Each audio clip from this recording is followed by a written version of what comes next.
participates. We are talking about an agent-first approach in every deal. Why I'm saying us is, see, look at it, all the conversations are coming from people who produce AI products. But we work with a lot of enterprises who consume AI. And from them, when we make a deal, this is truly a bottoms-up view of what we see as a realistic view. So the conversation from headcount to platforms is very genuine. It's moving on. So when you say that 80% will be agent and 20% will be people, and that's a specific one. So let's assume a scenario where the current state is more 20-80. Mm-hmm. How does that shift happen in an organization? How do you ensure that it happens in a way that it doesn't disrupt the process completely? Because the way these kind of systems actually are speeding up is super fast. But it's taking time for people to really get up to speed on what's really happening. Okay, you are really raking a raw nerve in me, okay? Let me give you another example, which is much more a powerful example for you to understand this, right? So I go back to that famous dialogue of don't underestimate the sense of a common man, right? So what is going on right now, if you look at is, there is another big, maybe a Fortune 5 client that I'm talking about, is where we have produced a set of agents that has reached, but this is still in an assist mode, right? But please understand, as we speak today, the assist mode is going away and people are very, very clearly talking about multi-hour workflow completion to a multi-day workflow completion AI agents, right? So given that, this is still an assist, but I want to talk, because you are pivoting about change management, the biggest concern most of our Fortune 500 enterprises today have, how do I productionize? How do I put this bot? How do I make the agents completely unleash? And how do I make sure that I have a decent view of monitoring the agents? We call that agent of agents, right? And that is where their actual need is 70,000 agents. We are talking about a 2,000 to a 3,000 agents because of this fear of how am I going to rewire the humans into this mix. So ultimately, this is all about, there will be a phase where we shrink and then we expand. So it is the controlled productionization that they end up doing is the only biggest change management, because everybody is worried from a regulatory perspective, the empathy perspective, and the bias. And I have real use cases in these two examples that I talked about, where somebody is walking into the doctor. They don't know whether they are eligible for an insurance cover. And if they don't know, there is a lot more repercussion. And that is an empathy that the agent that I am unleashing has to take care of, right? So that's the way I look at it. So it's a controlled production. Get to a multiple iteration of reiteration in terms of your accuracy levels, and then shift the model. Right. So Helio is one. The other one is also you're doing a little bit around chip designing with Smart SoC. So how does that fit into the tech stack that Virtusa is building? And also within that, how much do you actually create an agentic system in terms of building those designs? Okay. You really have done your homework, and thank you for that, right? It seems like you know us in the back of your hand. You talked about Helio, now you're talking about our Smart SoC. By the way, Virtusa acquired a company, and Smart SoC is a chip verification validation company that we acquired recently. And our goal is, we are not yet at the maturity level of unleashing agents yet, but let me call out, right? What was our plan A, plan B in the early phases, right? We wanted to shift left our game, right? What is these companies offer? Typically a chip to a connectivity to a cloud, and then you're talking about the app. That's the layer that we are talking about. in that sense, what this organization that we just acquired gives us is, we are doing a lot of work for our enterprise clients at app and cloud layer. We don't do much in connectivity and the chip layer. This gives a very inorganic jumpstart capability in those two layers, right? That is number one. Number two, when we look at, let me give you a simple example. We work with a lot of banking clients. At some point in time, they thought we work only with banking clients, right? We have diversified our portfolio so much so now that we understand in the back of our hand, how does a banking domain payment architecture at a business level looks like. We have many experts. But do we understand the underlying infrastructure at a chip? Do we understand what happens when it comes to a secure banking? And what does that mean at a chip level? And therefore, what does it mean to a connectivity? That is the conversation that we are taking to our clients today, right? And now think about features to workflow. We will be able to have a much better view. We have to mature these two. It's a very recent acquisition. And with our AI capabilities and our domain capabilities, this is where our CEO, Nitesh, constantly brings in this element of what I call domain-driven, AI-first enterprise functions, right? Take a banking, payment is an enterprise domain function for them, and we want to service our clients with an AI-first approach, all the way from potentially a chip verification to validation to connectivity. இந்த crawling பாட் எங்க science கிட்ல இருக்க ஒரு science டாய். இது use பண்ணி உங்க பசங்க linear மோஷன்னா என்ன, circular மோஷன்னா என்னன்னு நிறைய சயின்ஸ் கான்செப்டை அவங்களே பில்ட் பண்ணி கத்துப்பாங்க.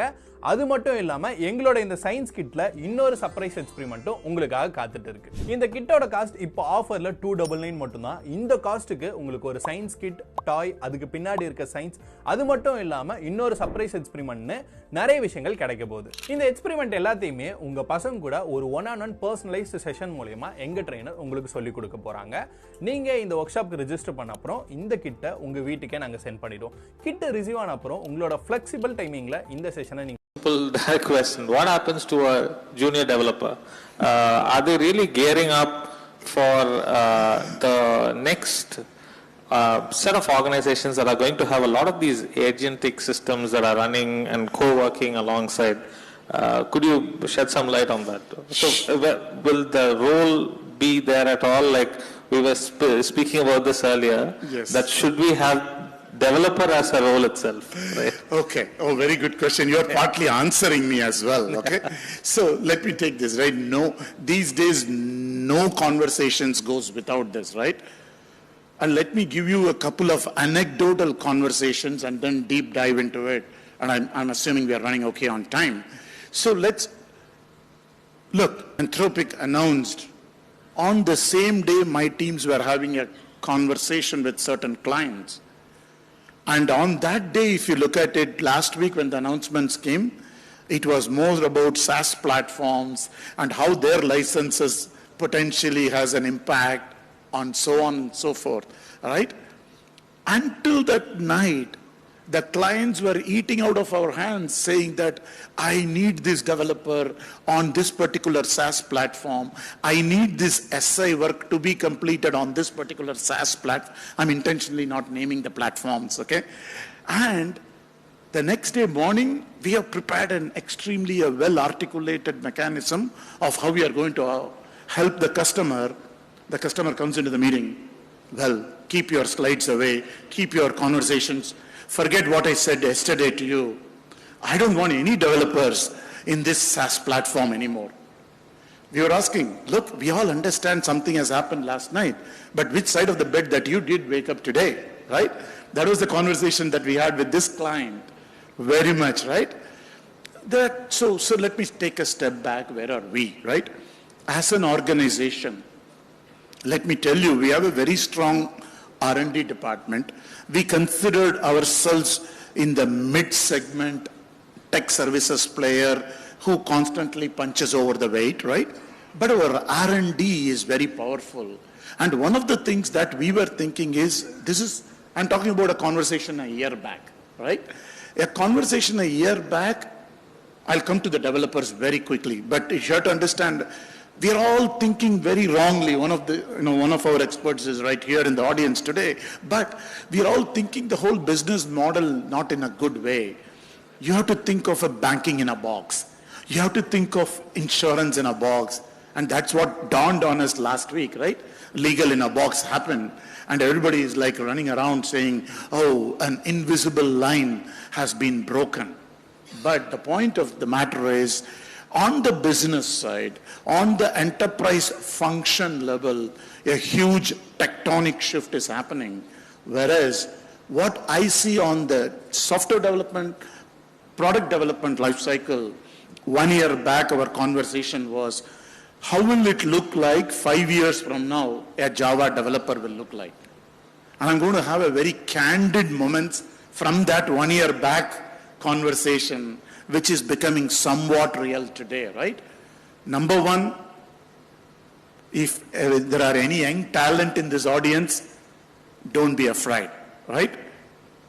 We need to rewire for sure, but I call your way death of junior developers, right?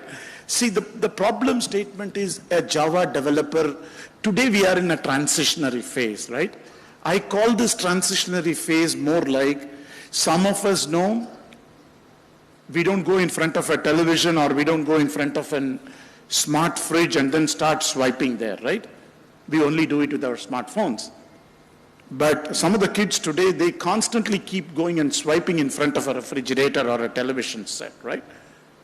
That's the analogy. We are in a transitionary phase. It is very difficult for us to foresee what is gray out there and what is black and white today. But our vision of how a developer will look like, we decomposed a developer's work into 16 to 18 sub-processes. Oh, this is what happens. This is what a developer does every day in a life of a developer. And each of them, primarily many of them has been converted to AI features now. Now then becomes the orchestration, right? Which means, am I able to do check-in code and then is it picked up on my DevOps engine and then am I able to do my smoke test and then am I able to push it? That orchestration is also being built today, right? That's what happened last night, right? Now, when we put this together, our vision of how a Java developer will look like in 5 years from now is the kids who doesn't know anything but the smartphones and they will only need to swipe, right? What does it mean? Let me tell you. We still feel there will be application developers, software developers, infrastructure developers, or infrastructure engineers, or data engineers. That large cycles will still be there out there 5 years from now, but at the same time, they will all be completely rewired. I can do a coding today in Java, tomorrow in Python, day after in something else. But today my problem is when people come and ask those skills in a human, without AI first, I'm struggling. It almost feels like walking into a Starbucks and asking for a hot iced tea. That's there, right there, an oxymoron, right? A hot iced tea is not going to happen. But with these tools, I don't need a particular language or a particular database, but they have to be super strong on the underlying principles of the core engineering, right? So that's how we feel. We are getting certain initial success in that segment, but we need to transition this to our universities and make it real. To go more into the first principles. Yeah, right? Okay. On that note, I'd like to open up to the audience if they have any questions. Yeah.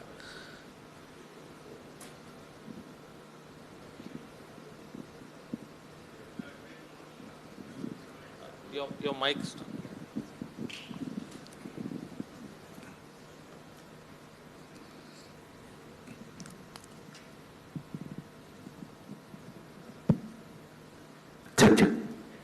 Thanks, Venki and John, for a nice conversation.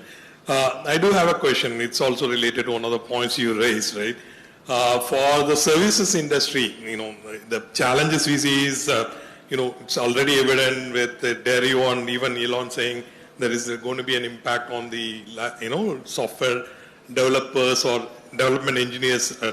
Now, and there are two aspects I want to bring and then ask my question. First, there's an evolution of GCCs. A lot of GCCs are setting up shops and there will be growth in there. That's one angle that's impacting services. On the second hand, you have a lot of AI-based innovation and tools coming that's going to change the pyramid mode of delivery to maybe a diamond or some other shape, right? The companies have been thriving on the headcount and linear growth for ages. It's going to be non-linear. It will be more outcome-based and all. Now we are moving from software as a service to a service as a software, or like you mentioned, business in a box, right? I feel all these challenges is putting the services industry in a box, or on a lighter note, in a coffin, so to speak, right?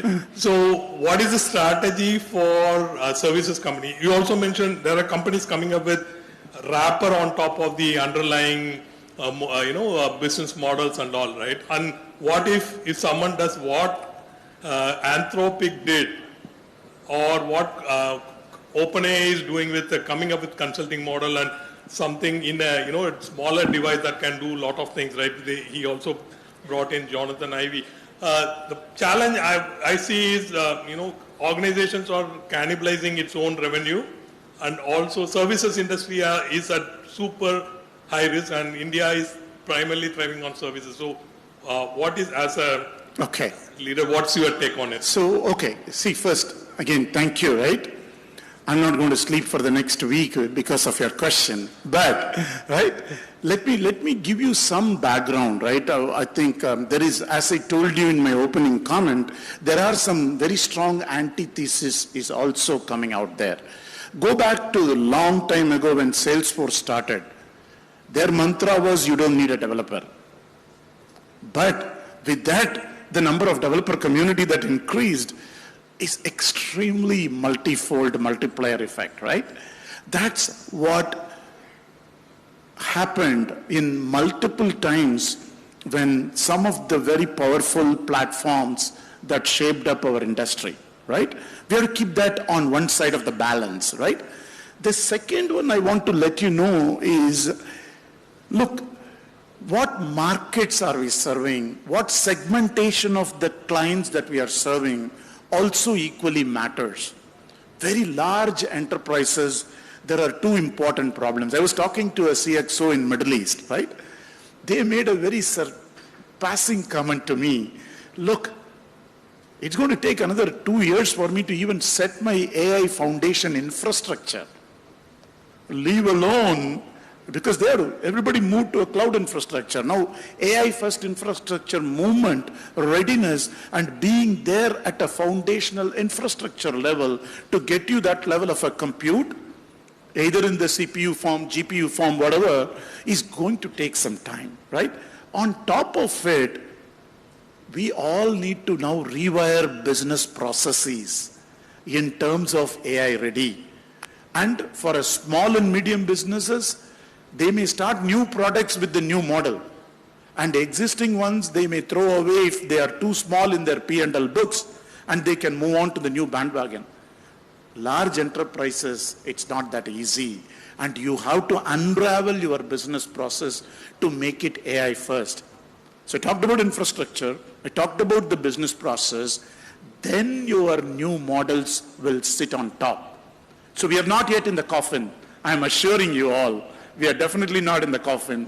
We will go into the box, but we will come out of the box because many, many, many more boxes are going to open. And the last but not the least, for you to think about is the fact that as infrastructure processes come in, the huge element of enterprise data convergence.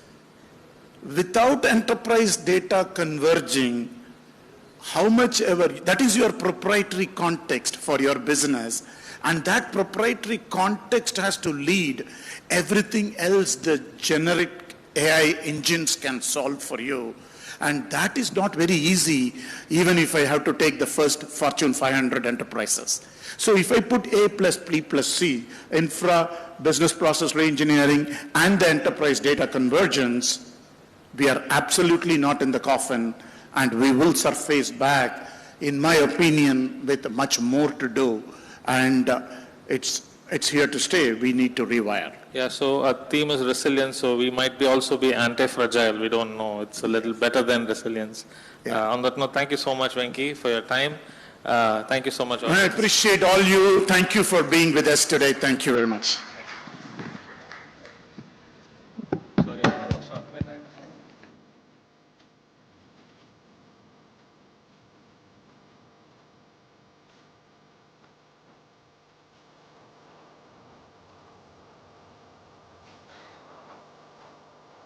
A big thank you to both John and Venki for kickstarting the day on a wonderful note. Can we give them a round of applause?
So ladies and gentlemen, our next session is a panel discussion, and we loved our audience participation yesterday, so we're hoping for the same today as well.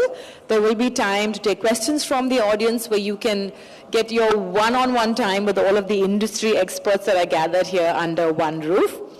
This next panel discussion is titled Beyond Compliance, Leveraging ISO 27001 for Integrated Data Security Management.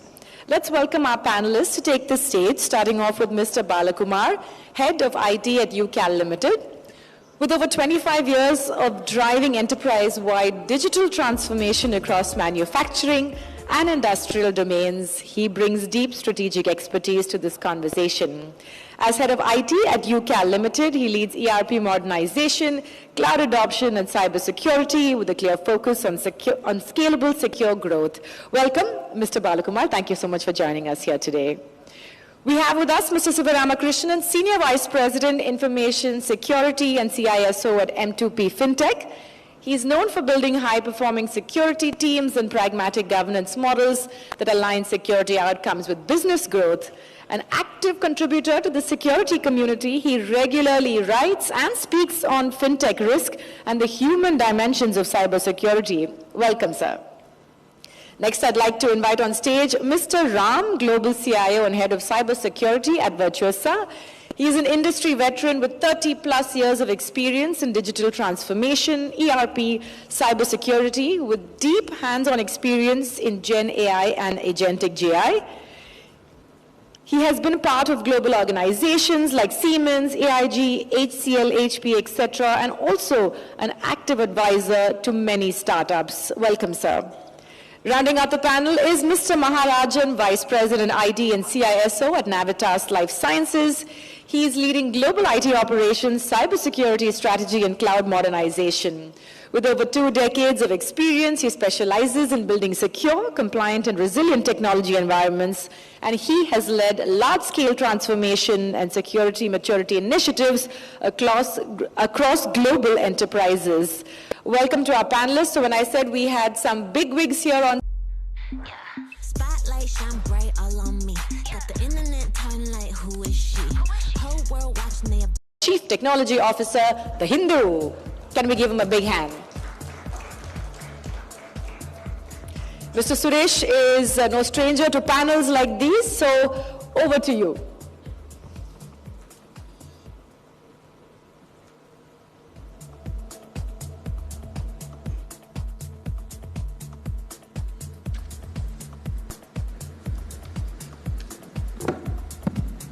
A very good morning to all of you. So when organizations speak about security, the conversation often revolves around technology like firewalls, encryption, monitoring tools, or about people. We talk about awareness, training, insider risks. But just like we discussed about continuity yesterday, security strength is not defined by tools alone. The connecting force is process. Process is what turns security from isolated controls into a dependable management system. People follow processes. Technology is governed by processes. Without a process-based approach, security becomes reactive and fragmented. With the process-based approach, security becomes consistent, auditable, and improvable. That's why this panel goes beyond compliance. Compliance proves controls exist. Process ensures those controls work when risk materializes. Right? The framework that enables this shift for us is ISO 27001. So I would call this as a series of recommendations, to being 27001 being the parent or the mother definition, and on top of that there are several standards that has been provided there for guidance. So the question that we have is, it is not that whether we are 27001 certified. I think that is not the question we have. Have we designed the processes that ensure security risks are identified, treated, monitored, and improved continuously across the organization? I think that's the way we want to understand this. Right?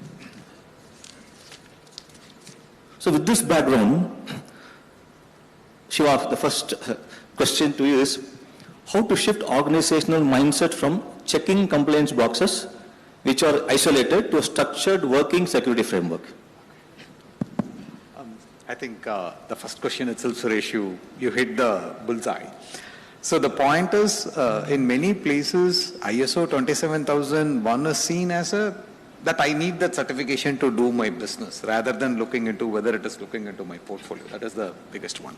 So yeah, 27001, the earlier version was 2013, and what we have now recently is 2022. So the 2022 had few nuances which changed to change that perspective also. So the point to achieve what you are asking for as a secure framework, what we have to look for is about continuous governance. That's the way we have to start it. So again, when we talk about a framework, it is about, we can put in about different pillars which can strengthen the framework. That's a way I would look for.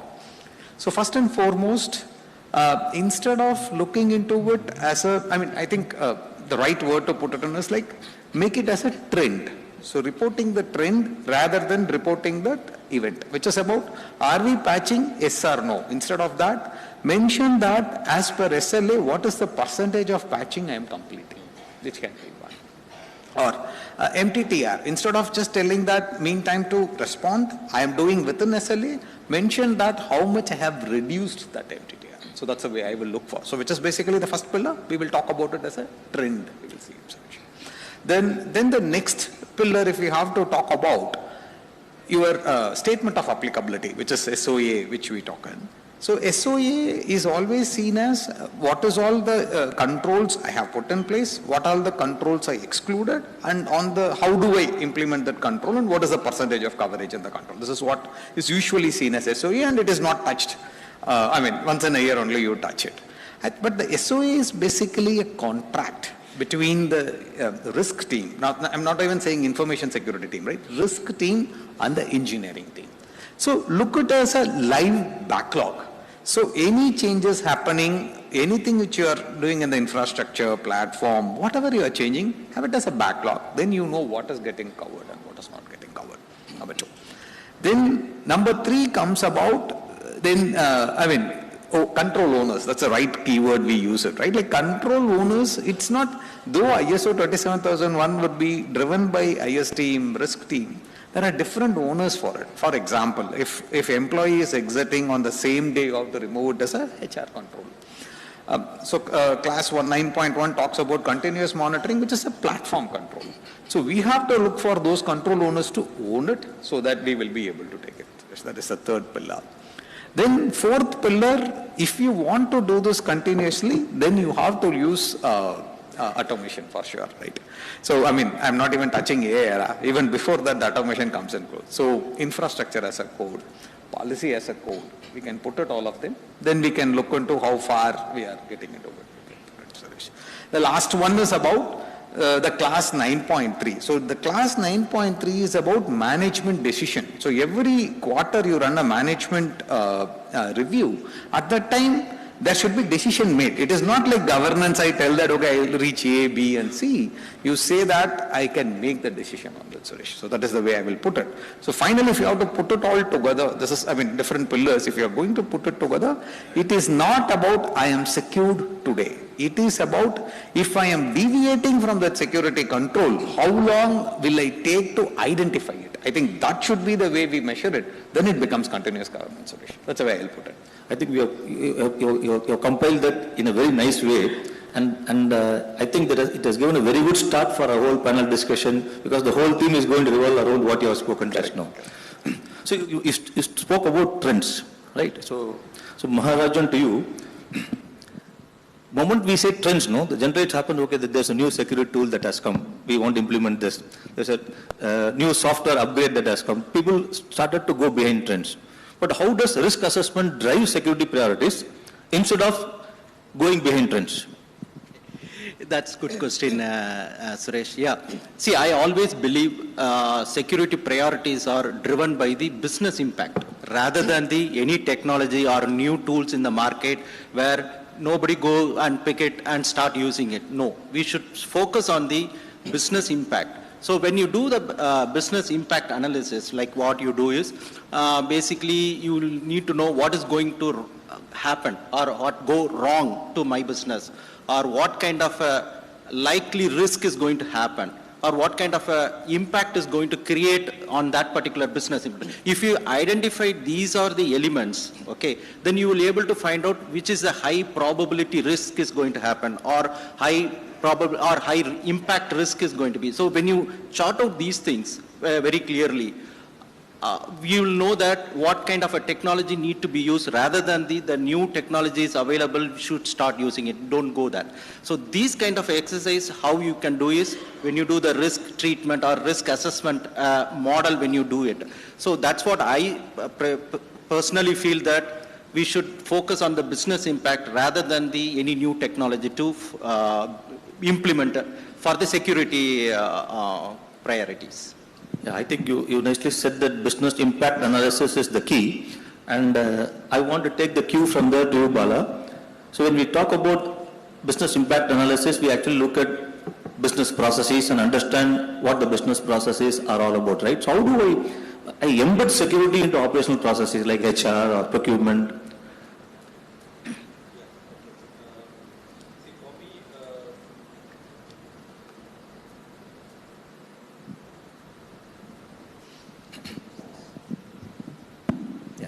Yeah.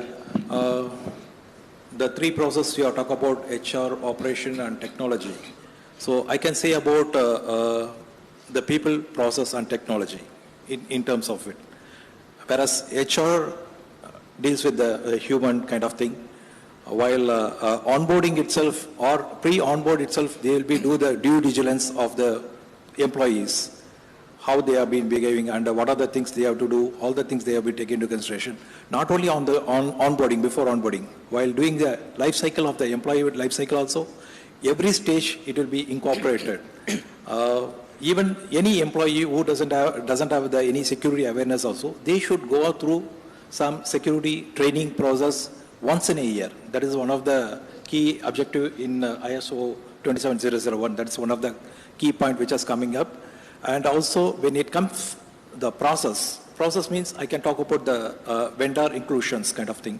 where we have to do a NDA kind of thing, non-disclosure agreement, or a specific kind of agreements kind of thing should be in place and ensure that they are meeting their licensing or the compliance part of it in adequate with the trade kind of thing, all the things which has to be.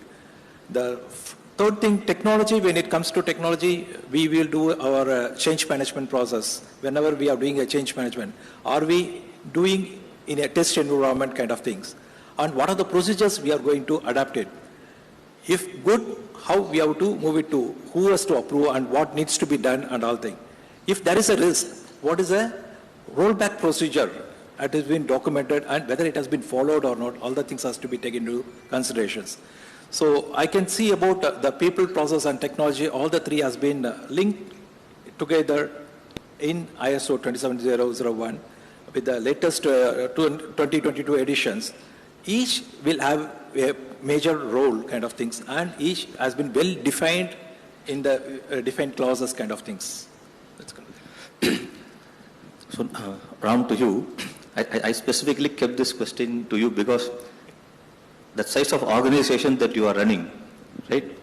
So how do you ensure that incidents are handled consistently? Because I'm sure with all the controls in place, we know still incidents do happen. So 27,001 gives a specific recommendation, but I need to know from your experience how it's being handled consistently. Yeah, first of all, very good morning, everyone. Yes, it's a very important point. But first of all, my belief, the ISO 27000 is like a Bhagavad Gita for security management. If you are able to adopt even 30%, then you can be assured that you are at least 60-70% secure. Yes, it does help us. There are a lot of detailed approach on how to handle this, not only to react during an incident, but also to even to prevent the incident, right? So one of the few things that it tells us is, yes, you need to have very clear roles and responsibilities in case there is an incident, clearly identifying who will do what, right? The second step, and we definitely adopt many of this, the second is documentation of every single step, right? In our case, for example, what would a CEO do? What would a legal do? Because you have to negotiate, are we going to do a Bitcoin? And then we go to CFO, he has to ensure payroll. I will raise my hands. He has to run the payroll whether my systems are up or not, right? So the steps are detailed out. And then we talk about the compliance part. Learning from others' experience, keep monitoring them so that you do your best. And finally, the training, right? We do extensive internal training. We also do a lot of tabletop exercises. Within the IT team, with the larger team, with the CEO, CFO, that's a very regular. So all those we definitely follow, but in reality, what happens is that while all these frameworks are available, it is not always right to adopt 100%. So at Virtusa, we believe that meeting compliance is to make the regulators happy, but having a control, robust control, keeps the attackers at bay, right? And compliance should be a byproduct. So to the extent that we should make the life of an attacker so difficult that they will try to attack my neighbors, right? So we have really gone way beyond, and because of which, we are today Forbes #3 in America's most secure companies. Mandiant gets bored. They do an annual audit, but they get bored of audit. So we have put extensive controls around those to ensure that we are secure. Because of the kind of customers we have the top financial institutions, we have the most biggest healthcare customers, right? Only one anecdote I will put is, I know my colleague talked about Helio and other stuff on the AI tools. The challenge that we always face is, while Venki has 50 horses to deliver AI, we will have only 2 horses to ensure that he doesn't run beyond the boundary, right? That's where we are still battling, but I know we will reach there someday. Yeah, that's the challenge always, right? And organizations don't work in isolation. We have to work with the supply chain ecosystem. And Maharajan, to you, So how does 27001 helps us extend security to third parties with whom we work? Okay. So basically I see ISO 27001 standards, as he rightly said, that it will take care of 60 to 70% of the one. But the problem where we see really is the business can happen drastically. Okay, you don't believe on a period of time it is a steady state or kind of a business. So when it comes evolve, even our standards also need to be evolved in that way, handling the kind of requirements, handling, or even a cyber security standpoint, we have to be agile, as well as we need to be an integrated security management system where we need to be put in place so that if any interlink is missed or happens, it easy to visibility can be easily identified and you can able to manage it. So that's what I see it is that something we can focus on the integrated security management system to be built along with the compliance standards and other things. I want to take this as a follow-up to you, Ram, because see, as you mentioned, 27001 provides those things, and most of the time we end up putting the security requirements of our suppliers into an NDA or a contract, telling, okay, this is what I expect you to follow when you are working with us. But how can we validate that suppliers truly follow those security requirements? See, you were talking about the vendor, right? Vendors, Yeah, see, what happens is, typically CISOs focus so much on internal controls, they tend to forget we also have this third party. And today third party has become one of the biggest, attack vector. And especially when they bring in cloud services. That's one of the biggest risks that we keep seeing. So what we have done, of course, ISO provides a lot of features. Okay, they say that, okay, this is what you have to do in terms of due diligence of the vendors. Then you have to do a continuous assessment, and also learn about the incident that is happening with the vendor, and finally in a proper exit process. So those are guidelines we definitely adopt. But having said that, it's extremely difficult to adopt these for every vendor or every partner if you have a pretty large ecosystem. For example, even an IT company, we may have 3,000, 4,000. For a manufacturing, it could be, I don't know how many, the ecosystem, right? So what we did is, we did develop an AI solution, an agentic AI, wherein we looked at every contract, and we then look at the VSRM policy, right? So we have a vendor risk management policy. It will compare and then classify the vendors into high risk, medium risk, low risk, etc. And then the assessments are done on a quarterly or a monthly basis based on the category of the assets or the risk. The second is we also deployed an AI tool to monitor or crawl, I would say, to. As India leads the global AI conversation, CIFI empowers you to build, run, and govern AI at scale on its proprietary sovereign AI foundation to power a Atmanirbhar Bharat.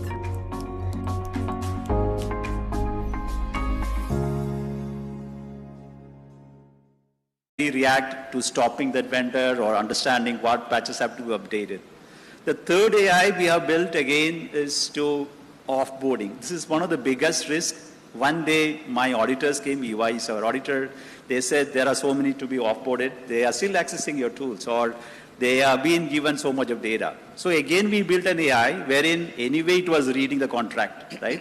So it knows the end date. So end date plus 1 week is all we provide, and then we remove the complete.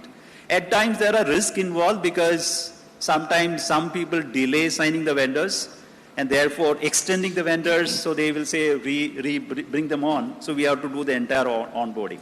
But I think we can't take a risk, so we bring in all these tools to ensure that we are secure. That's the only way to enable. Otherwise we leave it to them. Without these tools we would have been really struggling. Thanks, Ram, for that perspective. And AI enablement of security controls is I think that is one area. Might be the next version of 27001 standard might actually have that also as part of the standard guidance itself, right? So 27001, from the very first time when it was called BS 7799, right? That was the very first. I remember that in 2004 times, right? or even before that. One, the common thread that has been carrying is the continuous improvement, because I think as a management standard itself, all ISO standards have this continuous improvement as one common thread. This question to you, Shiva, is what sort of metrics and KPIs are important for us to ensure continuous improvement in security posture and not just from a certification standpoint? Okay, so I will not get into the usual. So making it more effective is the way I would think about, right? So the first one is about, we will start with risk movement, which is risk reduction velocity. So how many risk I have in my risk register, how much I have reduced it can be one. Then if there are residual risk, what is the aging of the residual risk can be other. Then third one would be how many of those incidents are repeat, which is in this quarter when I'm going to measure how many are the repeat incidents coming in. Then again, I mean, Ram would definitely have the same challenge, because in our size, if we have a size like 100x, 1000x, then we will have the same project. The second part I will take is about coverage, right? Yeah, we do have policy, we do have backup restoration testing to be done, but is the backup restoration testing done for all? You will have cap. So put in that coverage. How much of coverage of backup restoration testing was successful in first attempt, right? Like the success of it, right? Then about the offboarding of the vendor. So what is the percentage of offboarding done on the time of the end of the contract, which is the date we are telling. This can be on the coverage. Then the third one I would take about is the area of resilience, which is our topic of discussion today also, right? So my mean time to detect, though I have put in preventive controls, I have put in detective controls, my mean time to detect and my mean time to respond should come down continuously. So how is that? That can be third bucket I will put it in. The last bucket is about governance. So this is putting the control units or business units on spot. So tell on the number of exceptions approved per business unit. So this is the business unit came with maximum number of exceptions. This is the business unit which came with a little less of exception, right? Then tell about how much of it is being closed by them, how much of it has been kept open by them. But this is the way it becomes specific rather than putting it in the general metrics. I'll put it like this, Suresh, which will make it more effective for us to even reporting. So what type of metrics you say it will be useful for the executive leadership? The last one, the governance part will definitely be useful for the executive leader, because they know it is not about, I mean, if I'm going and telling this specific product which is recent, which we are having huge expansion, but they have large number of exceptions coming in, then that means that they have to put effort on doing it. I think the governance part is what will be more important. So this question I would want all of you to answer, because each of you might have a different perspective on this. So how does we ensure that security evolves, number one, and what is that we should do that we have a security aware culture within the organization? Right, we'll start with Bala, and each one can take your turn. Okay. I think this is the main thing which we have to discuss, right? The topic is, are we doing an assessment kind of thing, and what we are doing the assessment, and what mitigations we are doing after the assessment. It should be a continuous process. It's not only for the timely to close the loop. We don't have to do this.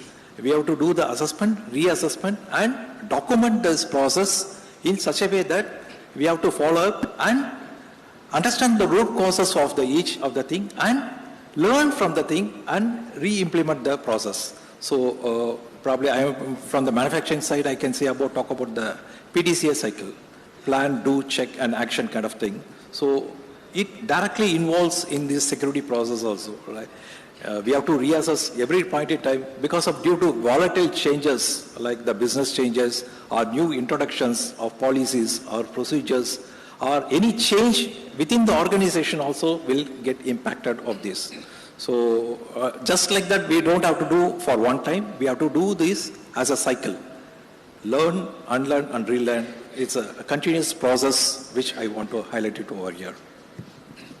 Yeah, I also second to that. The reason is security awareness is something like you need to be a continual activity. Like for example, at least I would say that ISO 27001 standard refer that the security is for everyone's job, not IT basically. Though For removing that, it will take almost a decade. Nowadays, at least all the leadership team and the executive, everybody understand that security is not going to be IT, it's everyone's job. So that awareness started created over a period of time by implementing this ISO 27001 standards.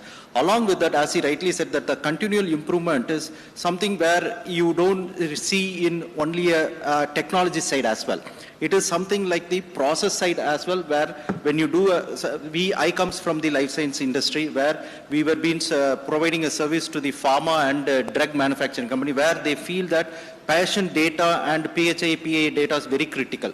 So when we do that, the security awareness needs to be created from top to bottom about the how you need to be aware of our data or our customer data. How do you need to secure that one? So this is something, a one-day job, it cannot be done. It is a period of time. You need to have a different kind of a program to be executed, like an awareness program or some kind of a security. Now, recent time, many threats are coming. So that threat knowledge is also need to be given to the end users, to a top management, so that they also keep ready when they try to face that one. So I see it as something continual improvement along with that security awareness gives him a much better business stays in that.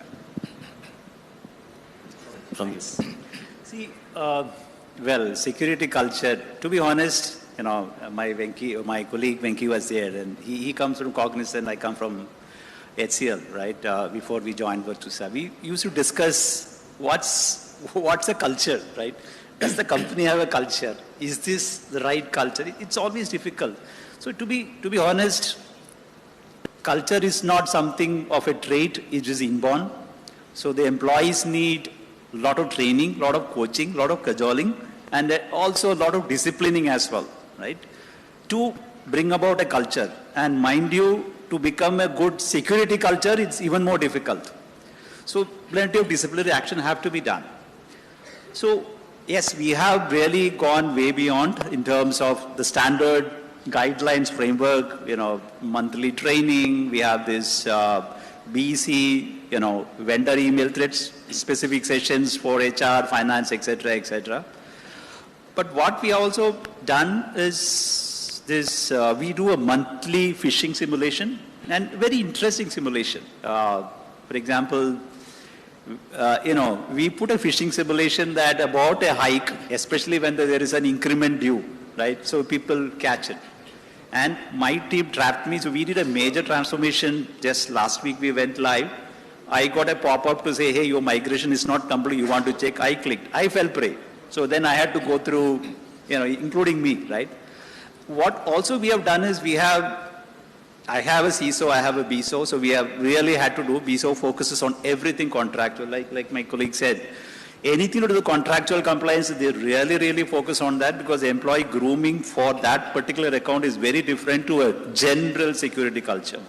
So we do all of this to ensure that culture is not something, a practice, it's more of disciplined approach. But finally, we also have, again, enabled AI to monitor employee behavior, right? To see any aberrations, is he doing something? But finally, what we did was, we also put a disciplinary action. So we track on the monthly phishing, how many people are clicking, how many people are sharing the credentials. So we report both, right? The final report comes to me, and we report to the CHRO, CFO, CEO as well. And the third time who has clicked, there is a strict punishment. Why? Because every quarter, I go to the board meeting and I have to present how many employees have been performing against the security structures. So I have no way to do it. Unfortunately, both CISO and BISO reports to me, the end of the responsibility lies with me. So we had to go through, but this is how we have strictly implemented within that culture in the organization. Your thought, Shiva. Okay, I think I'll use an analogy here. So taking a liberty of the average gray hairs in the floor, right? Like, convincing is very difficult, mentioning a culture.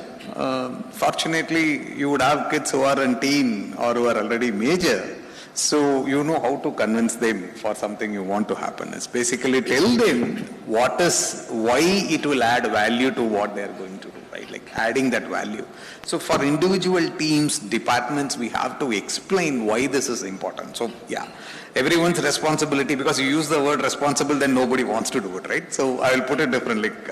Tell them what benefits it will bring in. So I had multiple situations on what Ram was also quoting, right? Like HR, if the simulation has been run and the simulation is telling that for the appraisal you have to click something, then HR comes back and say, hey, you used mine and this is the period of appraisal, don't do it. I said, boss, that's the reason the phishing has to be running at that time. So you have to explain to them that is important. So then comes in about different departments telling that, oh, this seniors should be exceptions. I said, boss, no, because they are the big threat. Because the senior access would have multiple accesses, so they are the big threat. So this comes with, depends upon the companies. Like RAM, because of the size and the importance of the customer clientele, they would have clearly mentioned, like if the third time you are doing, you are suspended or you are dismissed, right? For me, that needs to be put in place to explain. So multiple times goes with a warning is something I put in place. Yeah. So it's like degree versus play school, but yeah, we still started that framework and put it over there. That's the way I'll put it. As you were telling, an incident I remember during my consulting days. It's a manufacturing organization where very clear security checklist given to the security guard. Still photography not allowed, video photography not allowed. Okay, and that was the time when cameras was coming in the mobile phones. Not everybody had it, few people had it. So one day we see a group of visitors. Actually, it's a very old organization, so the logo was, they were standing before the logo and using the mobile phones and taking photographs. Then we asked the security guard, how did you allow that? On the checklist, mobile phones with cameras not allowed is not there. So now we have to, when it's told about telling them, right, we have to tell them, don't allow anybody to take photograph. That is the instruction we have to give them. Not in a checklist like this, because then they go strictly by the checklist and don't think outside the checklist at all. As you were telling that incident, actually, I remembered that back. Okay. So back to you, Shiva and Ram. This is what differentiates a certified organization to become a secured one when there is rapidly evolving threat landscape like AI, cloud, supply chain, everything. Because what happens is security incidences happens in certified companies. They are all 27,000 certified, but they have the major breach. So where is that the gap, and how do you ensure that certification lies, but they are still secured actually? Excellent question. So I think when we started this conversation, the first question I mentioned, right, the current version is 2022 and the version before that is 2013. So roughly there was 9 years of difference between two versions of ISO 27001 released. But damn, AI changes every week. So the moment you have a new control comes in, a new change comes in where everybody wants to, it's the new toy syndrome, I say it, or FOMO, right? Everybody wants to try new thing coming. Your CTO comes and tells them, no, I want my developers to have access to this. That was only restricted to CTOs. Now it is also going from marketing team, legal team. Everybody wants to use our Anthropic plugin. Everybody wants to try and play around it, right? So how do you ensure do we get? So it is definitely not just ISO. The way we will look into is whatever you give access, control the blast radius. So for example of this, if I am talking about legal, when the legal plugin has been released in Anthropic, when I was asked, can I play around? I said, yes, you can, accept the risk. So you have 7 people, I will give it for 1 person. And what they are going to upload needs to be approved by the head of legal. And sensitivity of the data needs to be monitored by you, and it is timed. You can't do it longer. This is the way I put it on. So that is on the new trends. But again, supply chain risk is very different, right? So for the supply chain, either it is your third-party vendor or it is your libraries, what you use, that would be really difficult. So they have to go on 2 approaches. One is when you do dark web monitoring, you don't do only for your entity, you should also do it for your suppliers. Then it becomes continuous for you, so you know that. Like threat surface monitoring or dark web monitoring, that you may have to do. So you may have to subscribe for the threat feeds if there is a vulnerability like Log4j, classic example of few years before. If it is coming in, you know how many you have in coverage, what we can pick it up and do it, Suresh. So this is the way we may have to manage when the new technology comes in, how we can put it in place. I'll put it. Yeah, Ram. See, first of all, the security is a very hot topic, but then it's always a balancing act, I would say, because it is contesting between management's vision versus security objectives, and then comes the delivery or the business leaders' flexibility needs versus the controls that we want. Then finally, the defense versus resilience. So it's always, the CISO and myself are always trying to balance.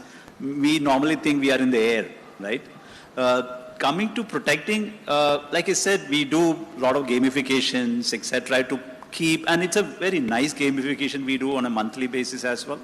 But more importantly, since we have put an AI to track what are the major incidents that are happening, we simulate them. We don't wait for an incident to happen, right? Anything that has happened outside, immediately, whether I tell my team or not, they're already simulating and they submit a report. This is a major incident that has happened thanks to CrowdStrike or another project. We may not have CrowdStrike.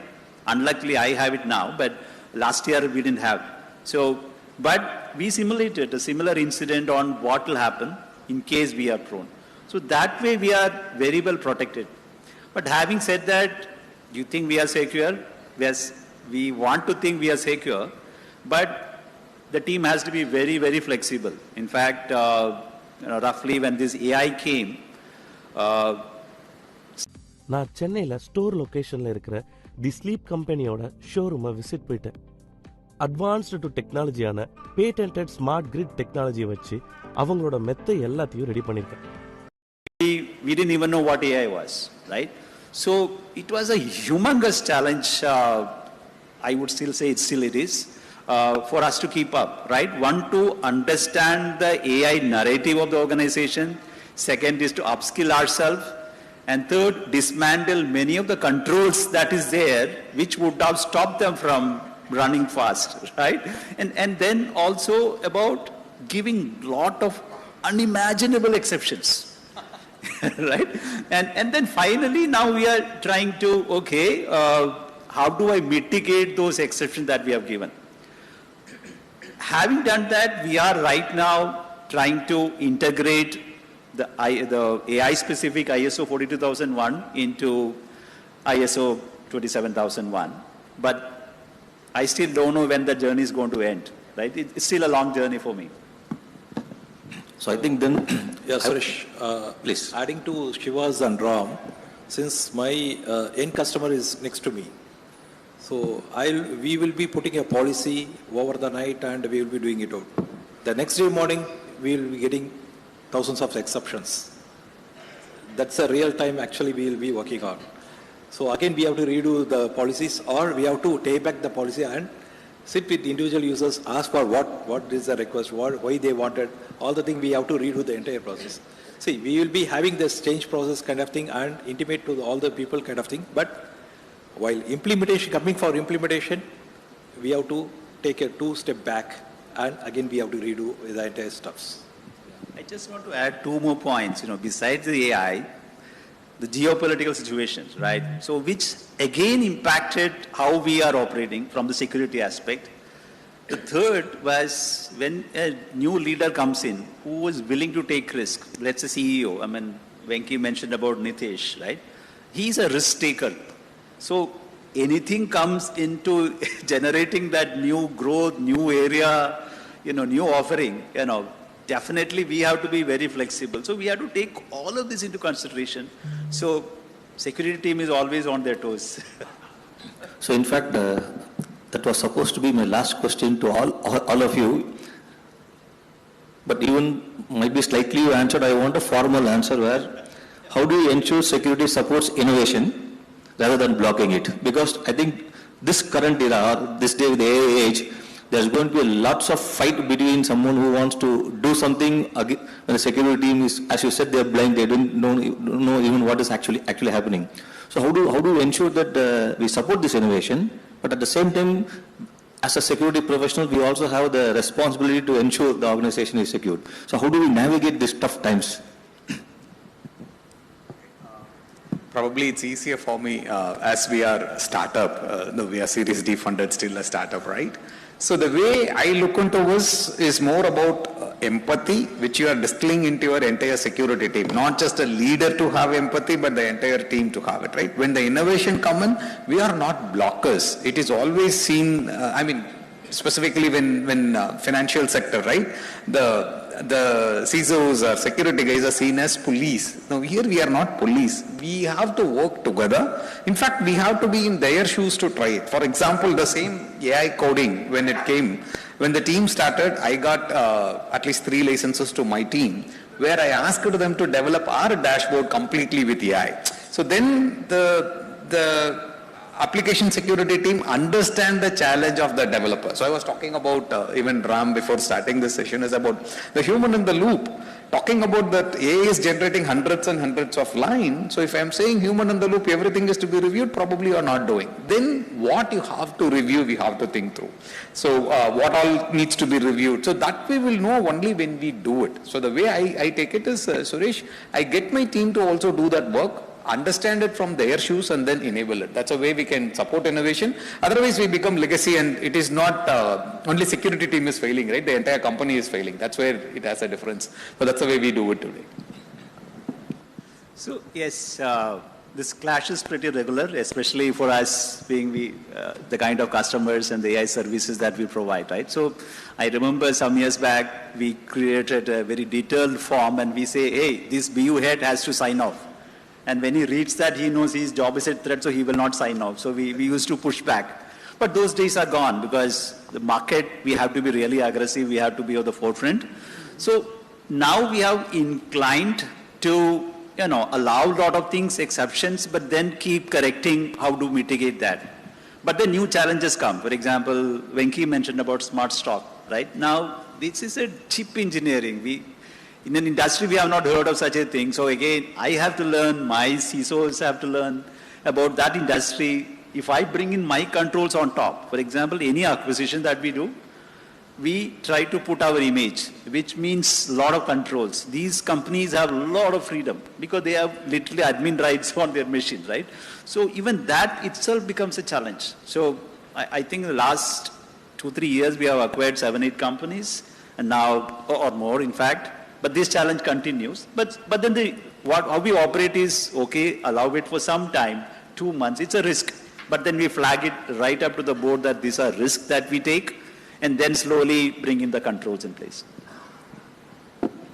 Yeah, I have some different perspective that what I see future security innovation is, it's going to be a AI versus AI, not in future human is going to be involved. Maybe I think one of the people asked Coffin.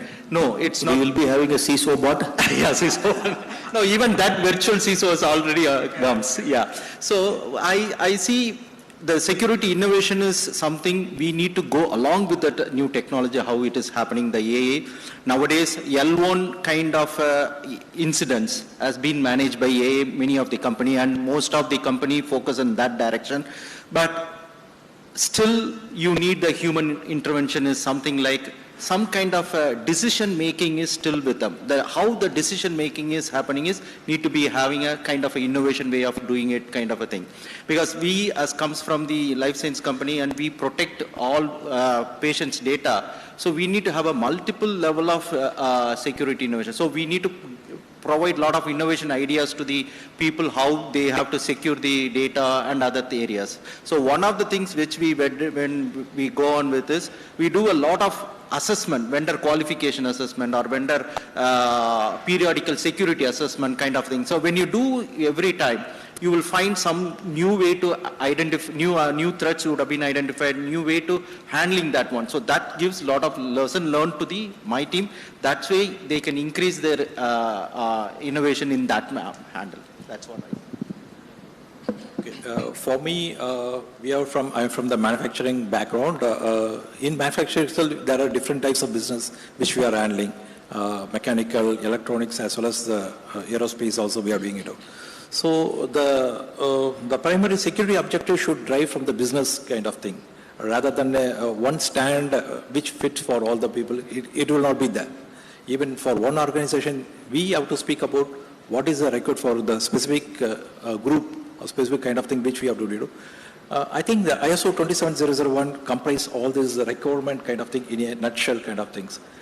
Today, the security will not be a IT standalone, not only that, but it is a business enabler as well as to the stand edge to the outside market to the customer needs kind of thing. So by using as ISO 27, we can leverage the benefits as well as to improve our business model kind of thing. That's the objective I can able to talk about. Fantastic.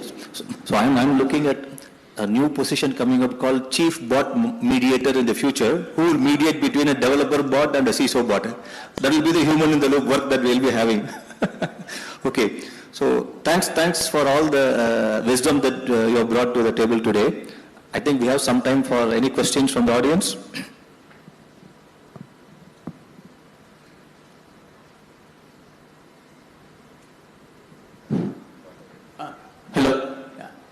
On the other hand, we also keep hearing about quantum computing, wherein we can, today encryption is possible, but quantum computing will be able to break through all those things. If certain hackers get into the quantum computing, to what extent cybersecurity will be able to protect that particular incidences? Okay, I will take that question. So, quantum computing, the moment it comes in, you need to change the encryption across board. It is not just security. It is completely engineering. You have to change across board. But what is more important for quantum computing coming for security today is how are you prepared? See, now the hackers are getting into the mode of collecting the data, keeping it with them, holding the data with them. I mean, they come and hack your data, take it, they will not be able to break it today. They are waiting for quantum computing to come so they can hack it and crack it and leverage it, right? That's what they are waiting for. So what is important for you today in security is you ensure either it is encrypted or non-encrypted, the data is not having any leakage, right? But the quantum computing, the moment it comes as engineering, completely we have to change. Straight from simple encryption on storage to all the encryption changes will change. So you have to just ensure that it is not just encryption, it is also the data is not getting leaked anyway, irrespective of the encryption. I'll put it in. Yeah, I'll just add to that. See, luckily today we are not there, quantum computing, right? So yes, everyone is working on quantum computing, be it Google, AWS, everybody is working on that.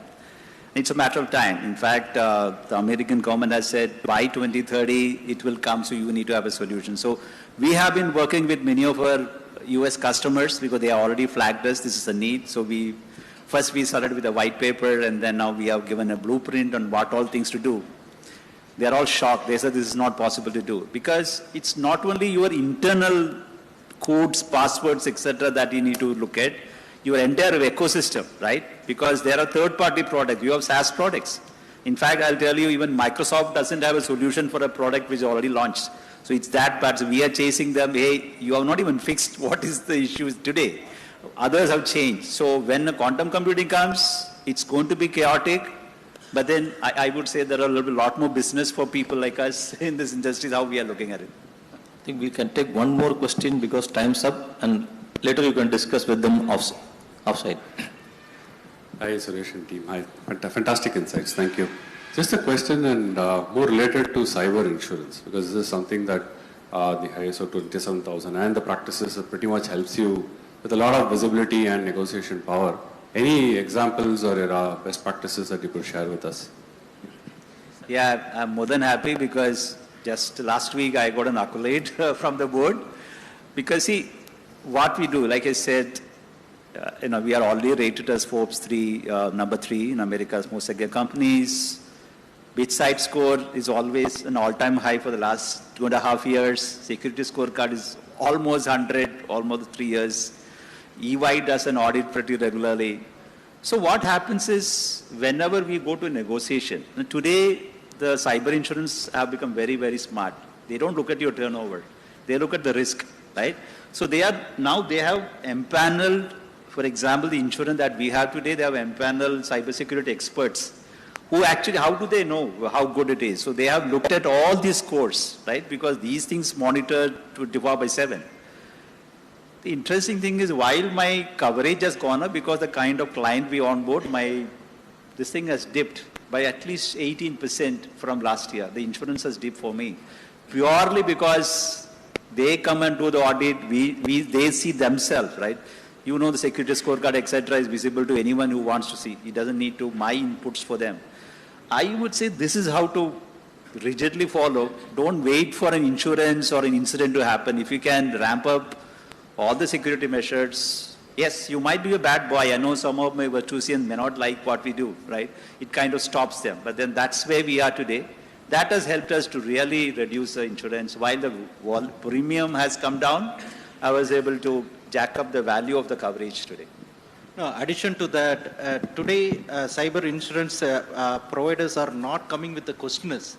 They are getting into your system and assess that one. Rather than earlier days, they ask questions and we fill it up and they will come back with the premium. Today, those days are gone.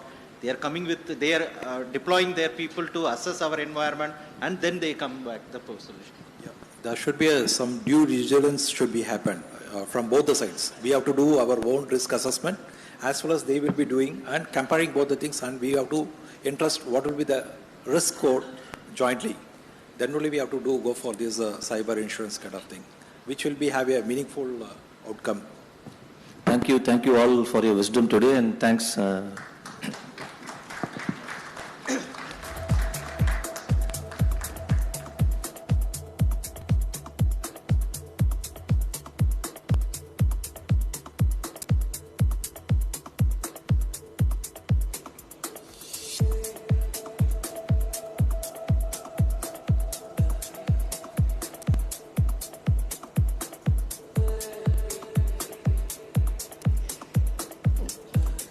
Thank you so much to our entire panel. Can we give them a big hand, ladies and gentlemen?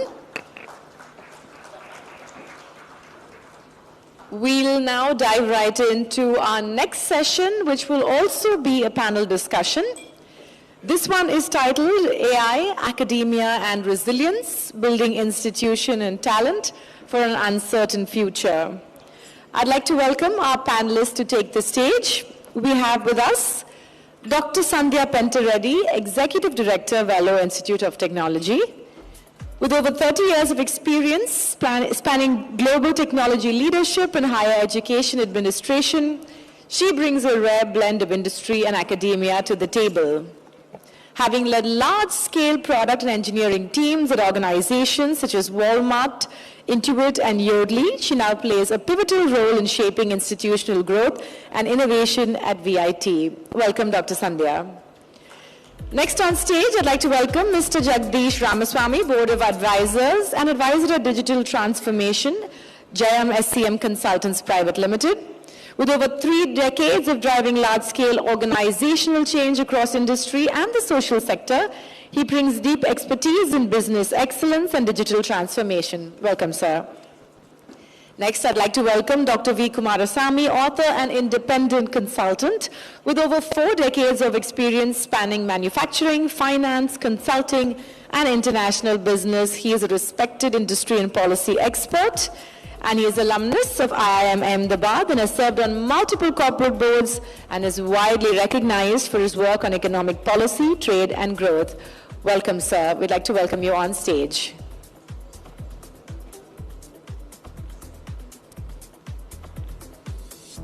Okay, moving on, we'd like to invite Dr. Ashwin Sadasivakumar, Senior Vice President, Learning and Campus Head Virtusa, a leader in enterprise learning and digital capability building. He spears AI, data, and upskilling initiatives across the organization. He architects scalable learning ecosystems that future-proof talent and deliver measurable business impact. Welcome, Dr. Ashwin. Moderating this panel is Mr. Nagaraj, Vice President, Data and Analytics, The Hindu. Can we give them a round of applause as we look forward to an exciting discussion ahead? Welcome, sir.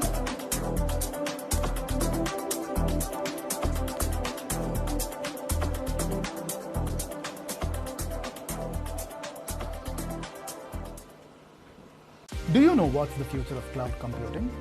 It's Docker and Kubernetes. Why?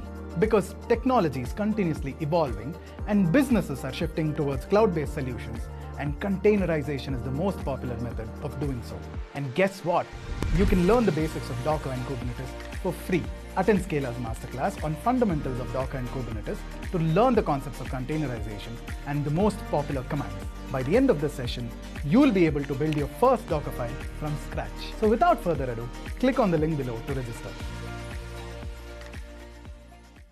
We've had a fair number of sessions yesterday and this morning where we spoke about resilience in terms of infrastructure, cyber, servers, data centers. And all of these had a common thread of AI running through it, artificial intelligence. But the most critical infrastructure we have is human intelligence. And with the theme of continuity unbroken, it's a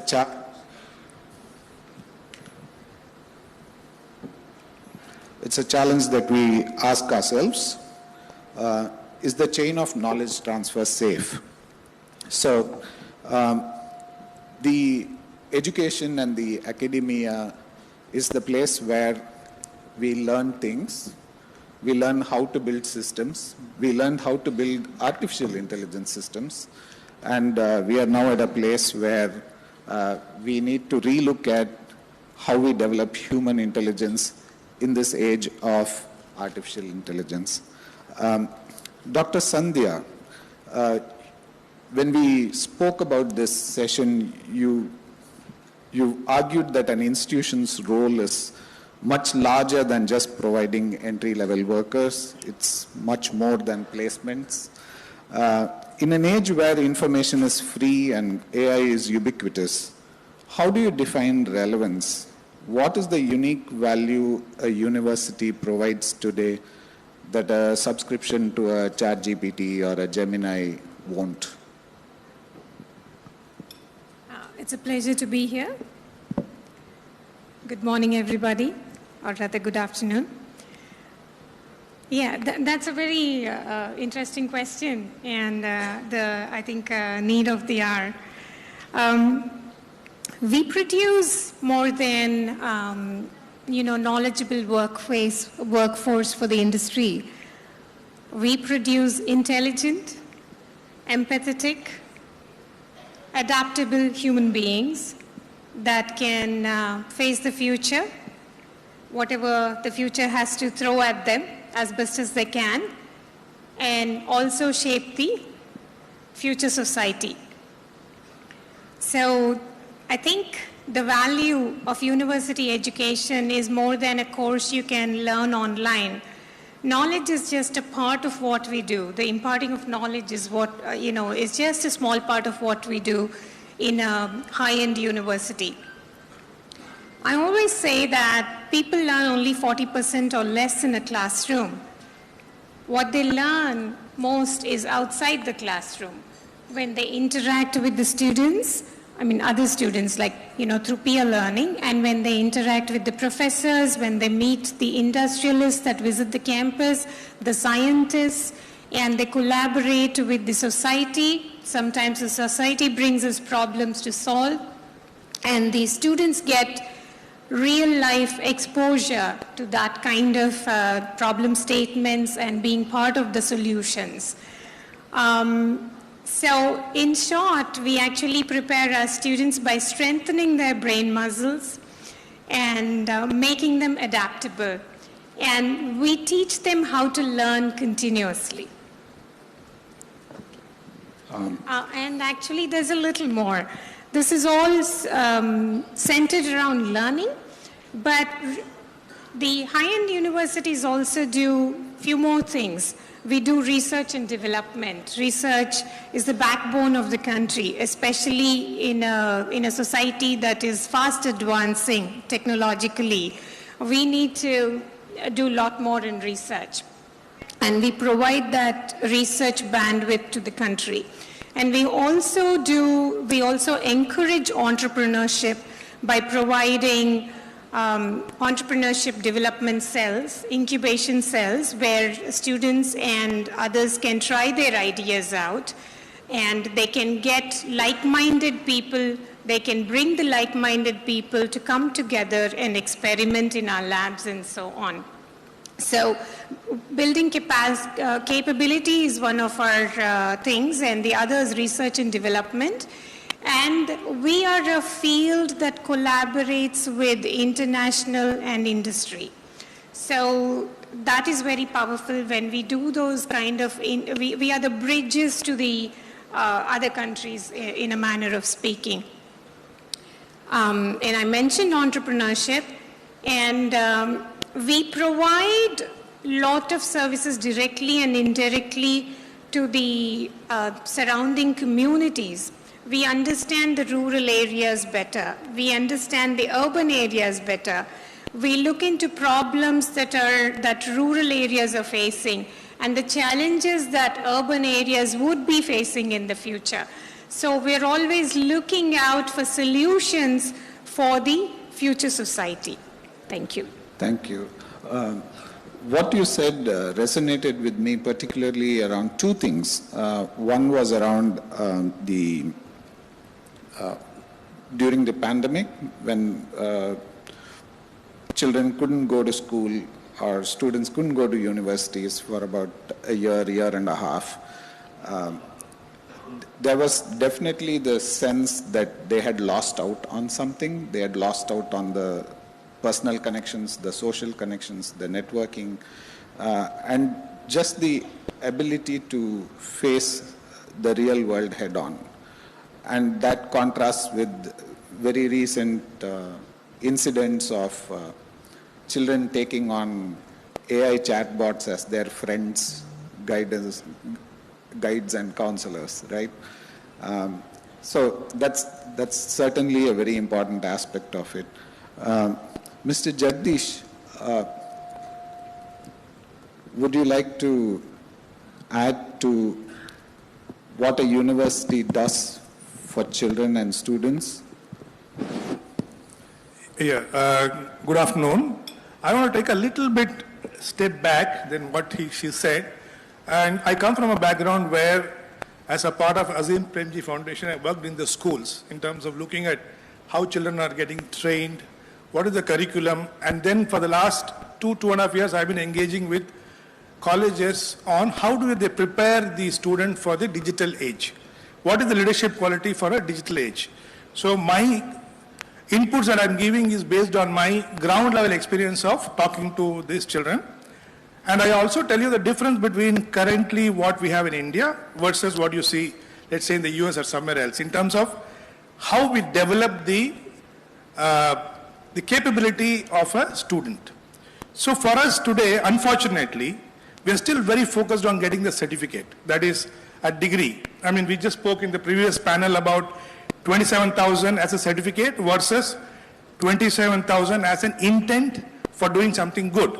I think we have, over the period of last 25, 30 years, while the universities have done a lot of things to improve many things, but broadly the way we educate children have degraded. And I'm saying this with the following examples. When I wrote my IIT exam, it was not about able to go into a coaching class and somehow crack the exam. It used to be your ability to apply what you learned in the school and colleges to solve a practical problem. And that's what today we hear everybody talking about. The future skills is going to be critical thinking. Is the student able to use whatever he or she learns in the schools and colleges to solve real life problem for the society, real life problem for the industry, real life problem for the home? At that angle, I think we have miserably failed. Now it's the time for us to wake up, because our rote learning that we do today of basically measuring student success based on the marks that they get, that era is over, okay? Now is the era where we need to really focus on how do we make these children from educated, certified children to skillful. How do you bring skill? Skill is about using your knowledge to solve a problem. So first is we have to focus a lot on skilling from schools. I mean, university, I would say still late, you know. But having said that, AI now is going to exist and it's not going to go away. The good part we are now seeing is we are all all the education institutions are trying to adopt and give students the ability to use AI. But it's not going to help them to score the marks, because that examination of you giving a question and getting answer, that is all now being done by AI.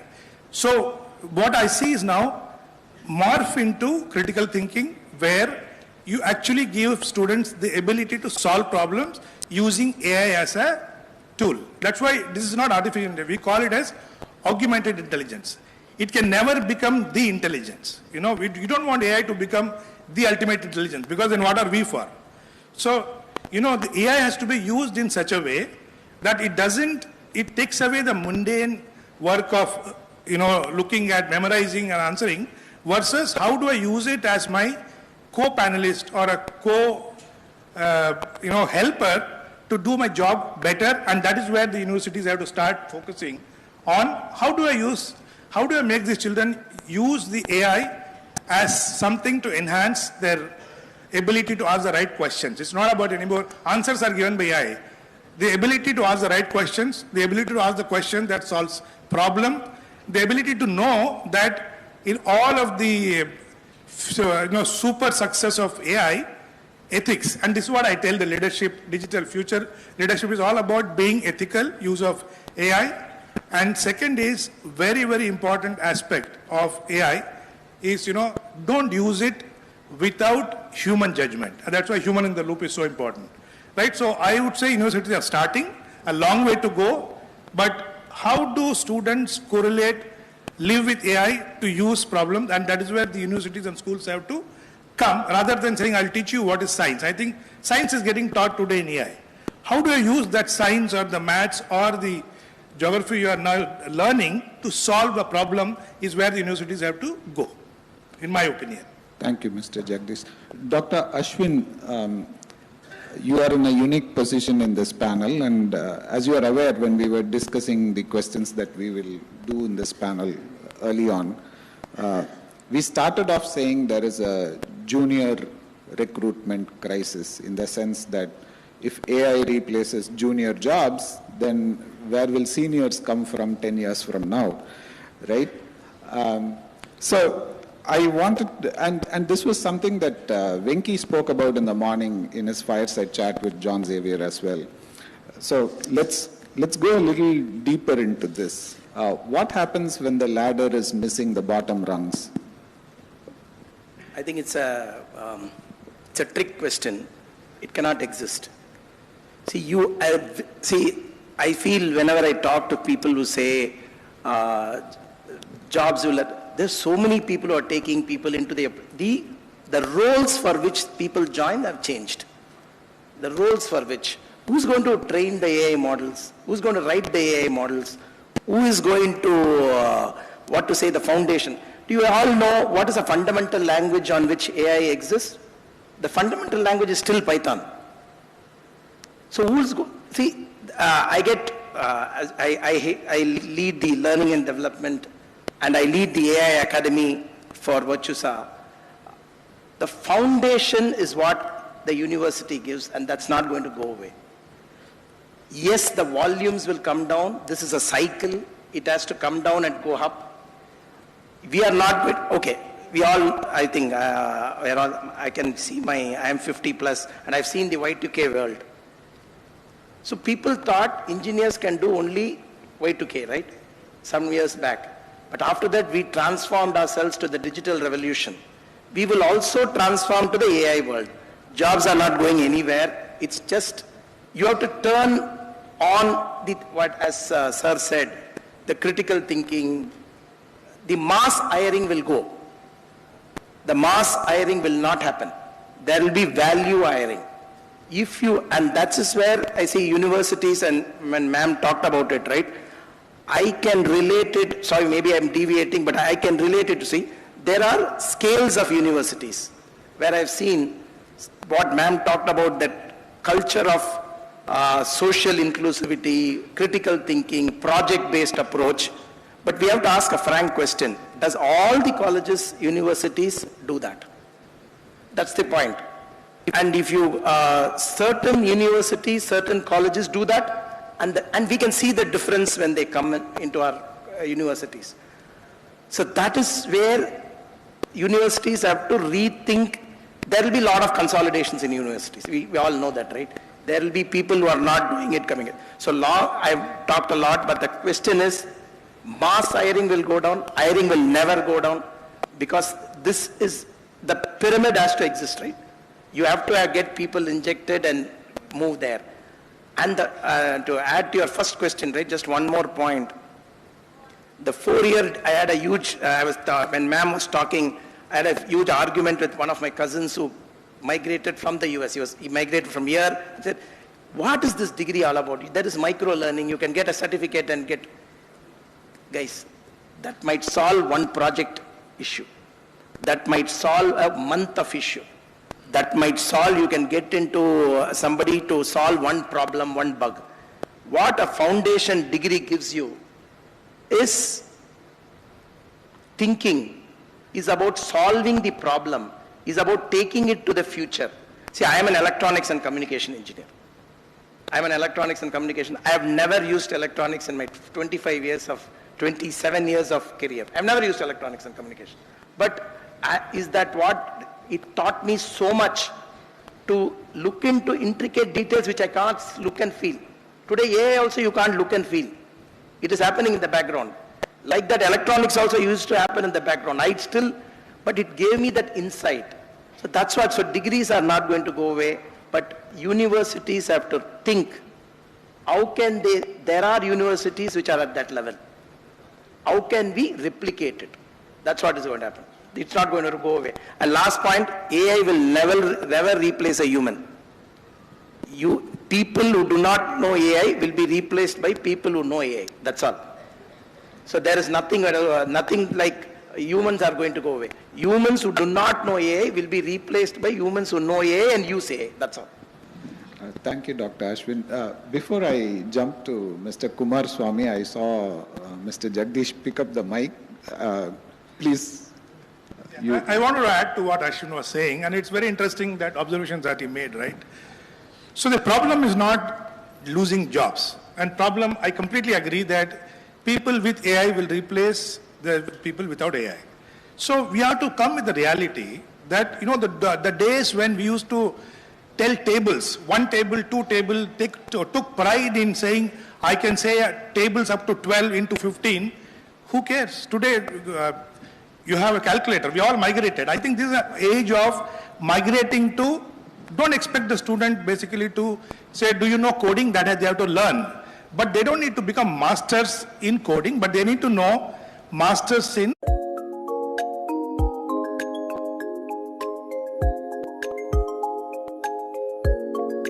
code, and getting it verified with your supervisor was the norm in which people used to stay for 3-4 years relevant because you just code.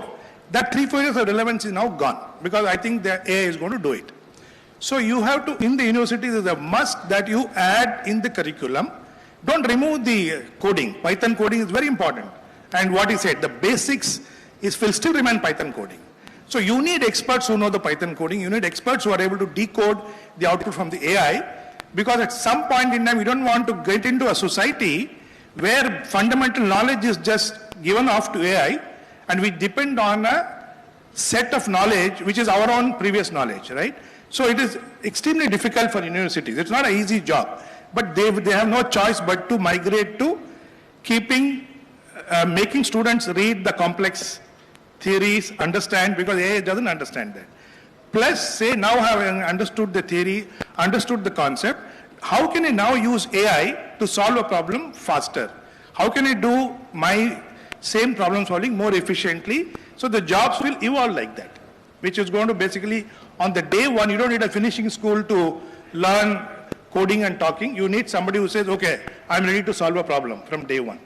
That migration is should happen, and a lot of that goes back to two very critical aspects. One is the faculty readiness, other one is the syllabus itself. Are we working at a national level? To that for the next theme. Mr. Kumar Swamy, you've done a lot of research around AI and particularly its impact on education and learning. So I'd like you to dive into this question and also segue into the next theme, which is can India compete in the global AI race? We have the volume of talent, but do we have the quality? How can universities and industry collaborate so that India is not a back office, but a creator? Is it audible? Yeah. Good afternoon, and thanks for having me here. I have the unique experience of having been in the industry for nearly 38 years before I switched sides to academics. First of all, I think this chair should have been given to a 22-year-old, not to a geriatric or bariatric at 65 years old. They have a unique vision, and they are going to be living the future, and they are the people who are entitled to participate in this kind of meetings, in my opinion. I'll just take a minute to answer the previous question in a rhetorical kind of way. Today is, I think, G.R. Vishwanath's 77th birthday. With what experience did he play and play the Kanpur test? With just 4 Ranji Trophy matches. After that, if somebody spotted him and, straight away kick-started into test cricket. Or Mushtaq Mohammed, at the age of 15, he was facing Wes Hall, the fastest bowler then. I think we have to get out of this mindset of, only experience step by step to, there.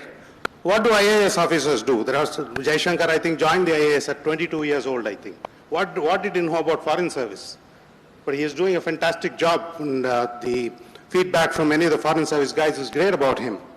So I think the way to go about it is, whatever be the time you spend, elapsed time in coding, that has to be crushed. Let him be given a flavor of what coding is all about, and let him be kick-started to hire.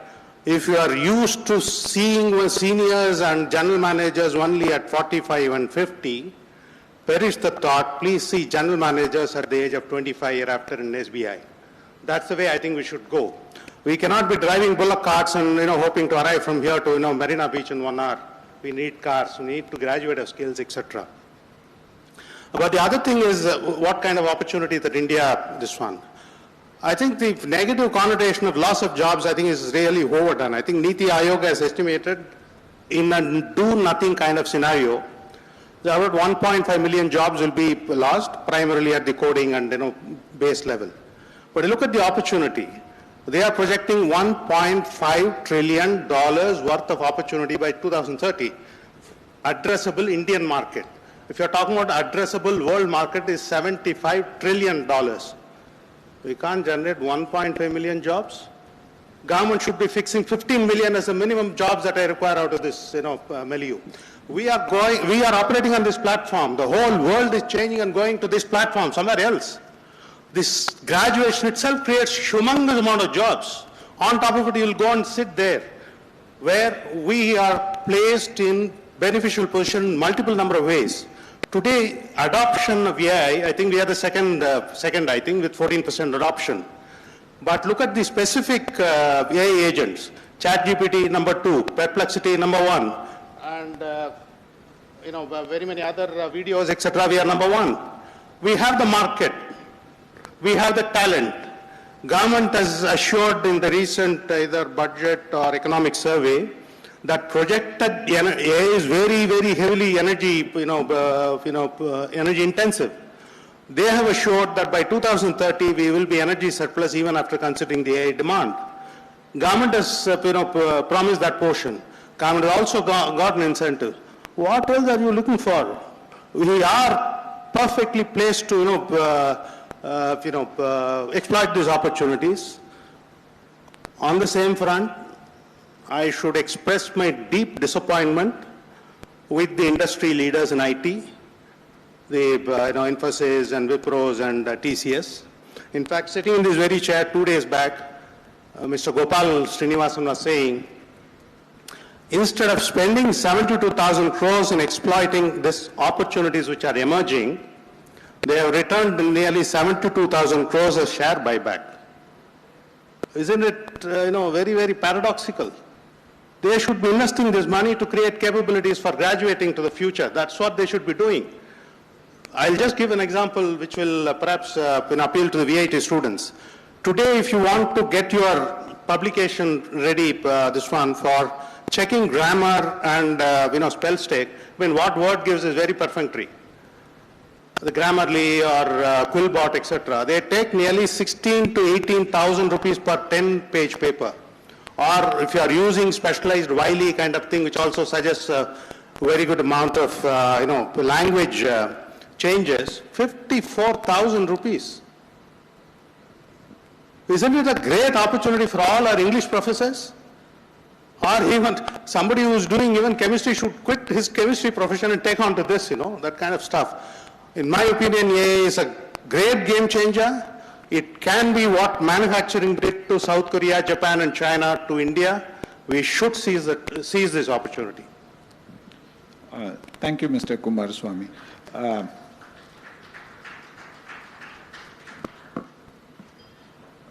Dr. Ashwin, on our ability to become a global player in the AI space. I'll just take two parts to my answer. What is the foundation of AI? With respect to, if you think about it, right, data is the biggest foundation for AI. And which country has the biggest amount of people, data, the complexity of our spread of languages, this is the place. And this is where engineering, see, I've traveled to places, China, the other countries, which we always keep saying that's a threat from software engineering. I still don't consider any country equal to the, we keep talking about H1 visas, this thing is, nothing will happen. We can keep talking on paper, but nothing will happen to the Indians. Without Indians, this thing won't run. The Silicon Valley won't run. So I would say India is placed in a position of strength. Fundamentally because of the volume, we have got the engine ready. We have got the engine of volume to be created. Now that volume has to be tweaked to add value at a mass level. Again, I go back to my first. There are certain fantastic universities who do a job of getting, I won't say industry ready. They don't have to make them industry ready. You don't have to make, I don't believe in that concept of industry readiness. Industry will make them ready. You make them ready from what is the foundation, what is that, if they are data science, ML, can they talk data science? Can they be maths specialists? Make them that. That's and our sheer volume and our sheer democratic strength has made us, has already made it. See, we keep talking, I do not want to talk about this. See, look at GPay. You know how good, I don't know how many of you know, GPay is talked well across the world, right? With so much of transaction. Even a flower vendor, anywhere we go, GPay works. It's as simple as that. Now you think GPay is, so this, and look at how we handled COVID's, many countries replicate. So we are well placed. We are in the position of strength with our sheer volume. Then we can't rest back that we will ride the wave of the services industry. AI is a different world. The skill set are going to be different. We just have to tweak. And I think this government, along with any other, are placed. Gone are those days where we are going to say, we all have to agree that we missed the manufacturing big era, right? The big one we missed. We didn't miss the IT era, we created it. I don't think we are, I strongly believe we are not going to miss the AI era. We are the AI era, if you want to call me. That's what I think. Over the last 20 minutes or so, we've skirted around one thing, which is we've been speaking about two things. We spoke about curriculum a little bit. Multiple times we made the mention of critical thinking and judgment. So we say we need human intelligence for those things. That's a little bit abstract. Let's get specific. How would universities teach crisis decision making? You can't learn pressure from a textbook. Dr. Sandhya? Absolutely. So I think what we do is also teach problem-solving skills, because we give students a lot of problems, and we also allow them to choose problems, and we invite industries to give problems for which the students offer solutions. We also have hackathons and things like that, and there is a lot of pressure in such things, you know. So there is limited time. There's a set of, there's a context that is set and a problem that's thrown at the students. And if that is not creating the pressure and stress that they can live up to or get trained in, I don't know what else is. But that said, there are, beyond hackathons, there are other things also, such as projects that they can take home, they can discuss with their peers. They can even go to the society to see how things are happening and what is the ground reality, and suggest solutions, etc. So the deadlines are a reality for students as they are for the professionals. True, but that kind of opens up another question, which is around particularly around education in AI, as in teaching AI.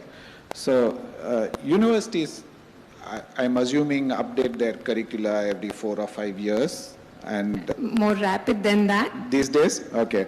But AI is, we are talking about weeks. We are talking about something that we couldn't do with a model a month back, suddenly getting done very well now. So two questions there. One is, how do you intend to bridge that gap, whatever the gap might be?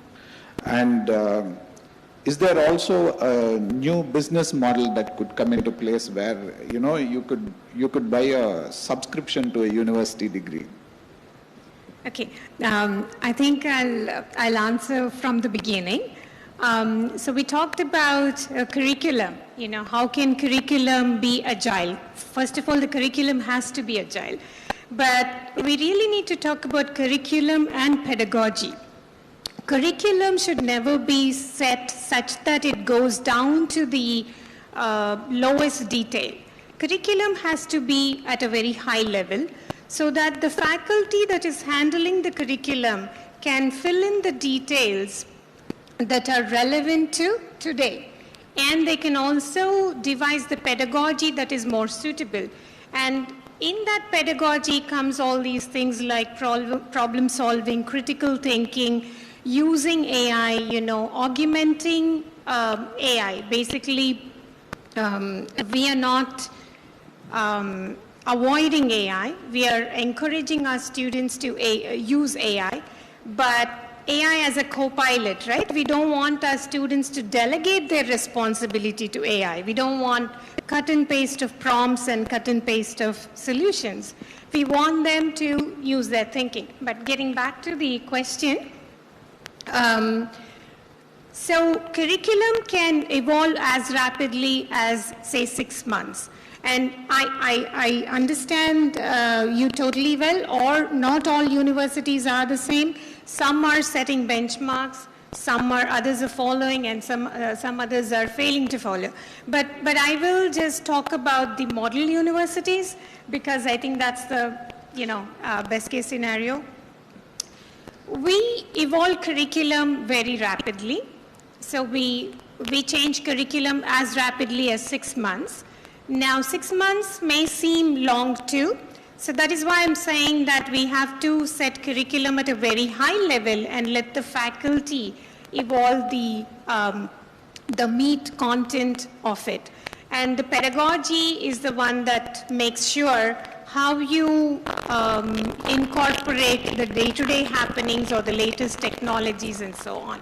We look beyond tools. Foundation skills don't go away. Foundation skills stay the same. It was early in 90s when I learned operating systems, computer architecture, AI. What the heck? Yes, AI. And DBMS and so many other things. And I think those skills are just as relevant today as they were that day. In fact, the need of the hour is the foundation skills. So the coding skills are not the ones that we need. When you think of an engineer, please do not see a programmer. An engineer is much more than a programmer. An engineer solves your day-to-day problems. An engineer solves future problems. An engineer makes changes. And it's not just about engineers, but it's about technologists and even, liberal arts people. So could you just prompt me a little more about the current context? I think I asked the went on a question tangent. around should a university degree become a subscription product? I don't think that it should become a subscription thing, but a university degree, the content keeps evolving. So I think where we are in terms of the 4-year degree, we are comfortable, but how we do things, in fact, we have been evolving, we never stopped evolving. How we do things keeps changing and will keep on changing. It's not just coping with change, but it is making change. It is building the future as a utopian future, if you will.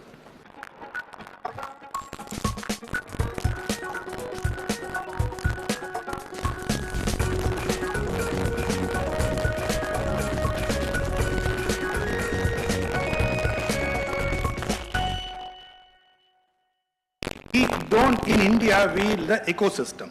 And he mentioned a lot about why the industries are not really having the patience to say, okay, this country is going to lead the AI race. It cannot be led by universities. It cannot be led by the IT services company. It has to be led by the government and also all the corporates.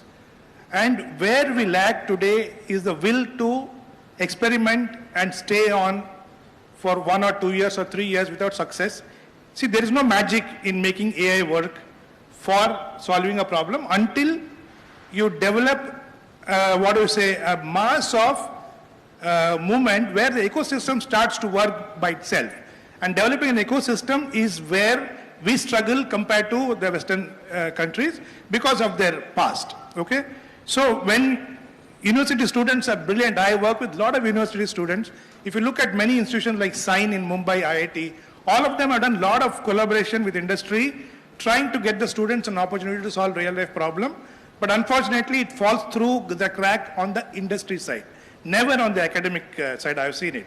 So to help these institutions build a resilience and create those kind of students, I think industry, all of you represent industry, I think you'll understand that industries play a very vital role in developing the ecosystem and having patience in making sure that we reach that level where world starts to look at us for what we have done for ourselves, not what we have done for others. It's not about AI services. It is about creating AI-based products. Our economy, unfortunately, is very service-oriented in the software and AI side. It's time we think about making AI as a product economy rather than a service economy, because that's not where you create IPs. You create IPs in a product environment, and a lot of industry and academics, if we collaborate in a big way, this can happen, for sure. Thank you. Sure. So, not to answer your question directly, but to speak to the panel on what they've been saying so far, I agree with them, and I also want to point out that there is a huge opportunity for a good collaboration between government and top universities, R&Ds.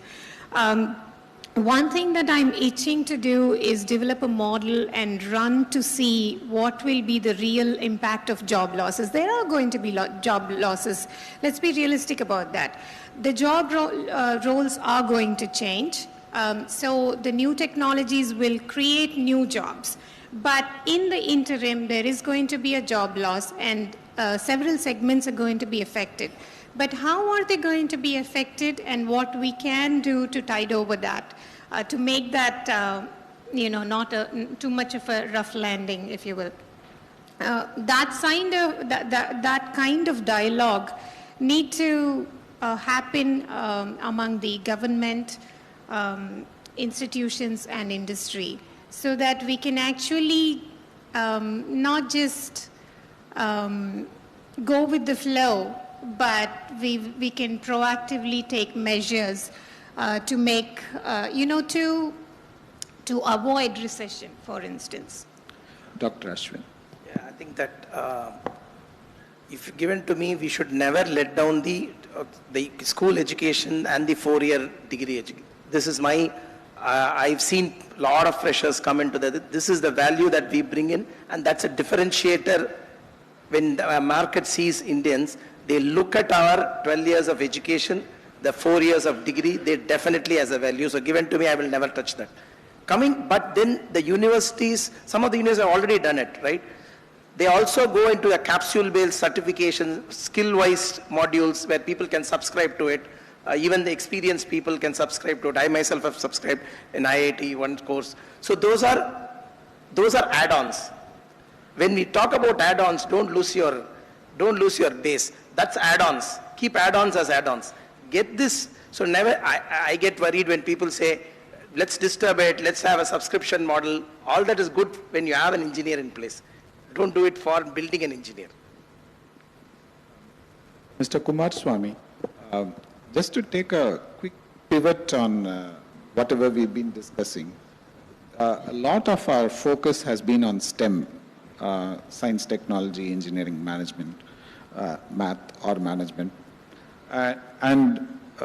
Is it time for the liberal arts to make a comeback? Does having a degree in ethics or philosophy or history equip somebody to be more versatile in the era to come? I'll just go back to what they were discussing in a quick this one. I do believe the interaction between industry and academics and institutions and of course government has to increase significantly in India. In fact, I believe at least I've seen 3 generations, that is the virtual reality, manufacturing 4.0, AI, etc., being implemented by us in our company itself, at least 10 years ahead of when the institutions and even the newspapers started discussing it. In fact, our paper machine, which was the largest in the third world, was located in South Orissa, the 3rd poorest district in India, with the latest technology from Germany, with all the features of AI you are talking about. Specific purpose, this one of, and that and the TNPL machine here in Savannah, Salem, Karur, for that size, are the world leaders in terms of efficiency in many parameters. So AI has been there for much longer than what, only last 2 years has been making noise in the academics and other areas. So I think, secondly, I think we should not be too very defensive about these 4-year courses. I am fully with you. In fact, I met Mrs. Renu Qatar, who's the chairman of the equivalent of UGC in US, that is Academy of Education or something. She had just taken over. At that time, she was talking about a virtual university kind of concept. The best talent to teach biochemistry may be in Brisbane. And he will only teach. He will not even, set the question paper. The question paper may be set by somebody in Netherlands. It may be evaluated by somebody in Argentina, because they are specialists in those fields. And Harvard University will give you the degree, that kind of stuff, I think we have to slowly graduate to that kind of, something which is not place constant. Universities with brick and mortar. This one, she was almost talking of collapse of brick and mortar as her aim. In the next 10 years, she was going to be the chair. Anyway, so sorry, I forgot your question. Yeah. The return of the liberal arts. No, actually, if you are using, you just give ChatGPT the main constructs or main thoughts about even the kind of poems that you want to write. It will write a very good poem. I don't think that liberal arts people are going to escape this trend. It's just that they also will have to learn the tricks of the trade to survive as well as do better. And, quite often, what makes you believe that Vermeer was the greatest painter? You ask somebody else to, replicate his painting. Maybe they will do it much better than Vermeer or, Michelangelo or somebody, whatever paintings. I don't think it's a question of escaping anything. It has its own advantages. and no field is going to be exempt from it. But having said that, AI is in a very, very preliminary stage, in my opinion.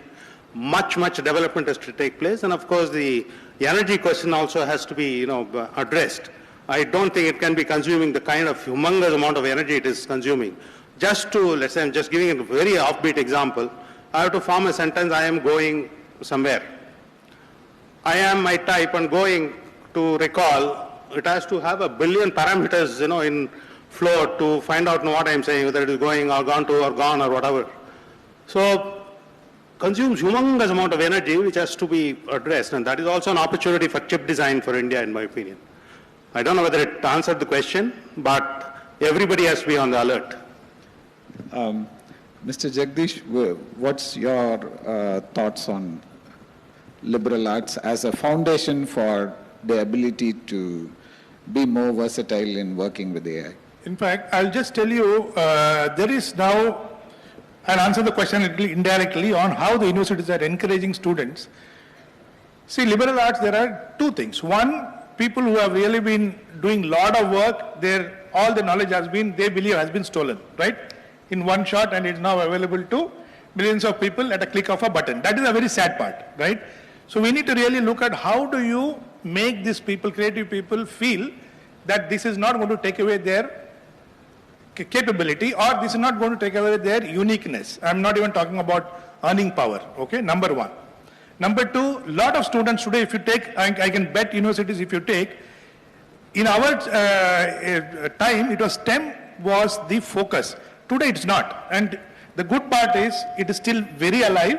And there is one portal which basically now says, as a student, everything about you, your branding, is not about whether you are a science graduate or a maths graduate.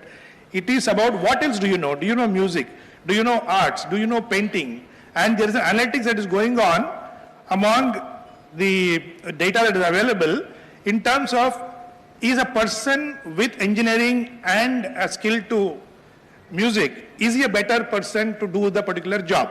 So there is already an analytics happening in terms of creating engine of learning liberal arts. I don't think that is going to go. It's only going to increase. The involvement of people is going to increase because anyway they are giving up on STEM with AI coming in.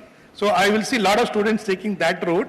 Plus today the opportunity is there for you to exhibit and make money in all the professions. That's a big advantage of this generation. I don't think it's going to die away.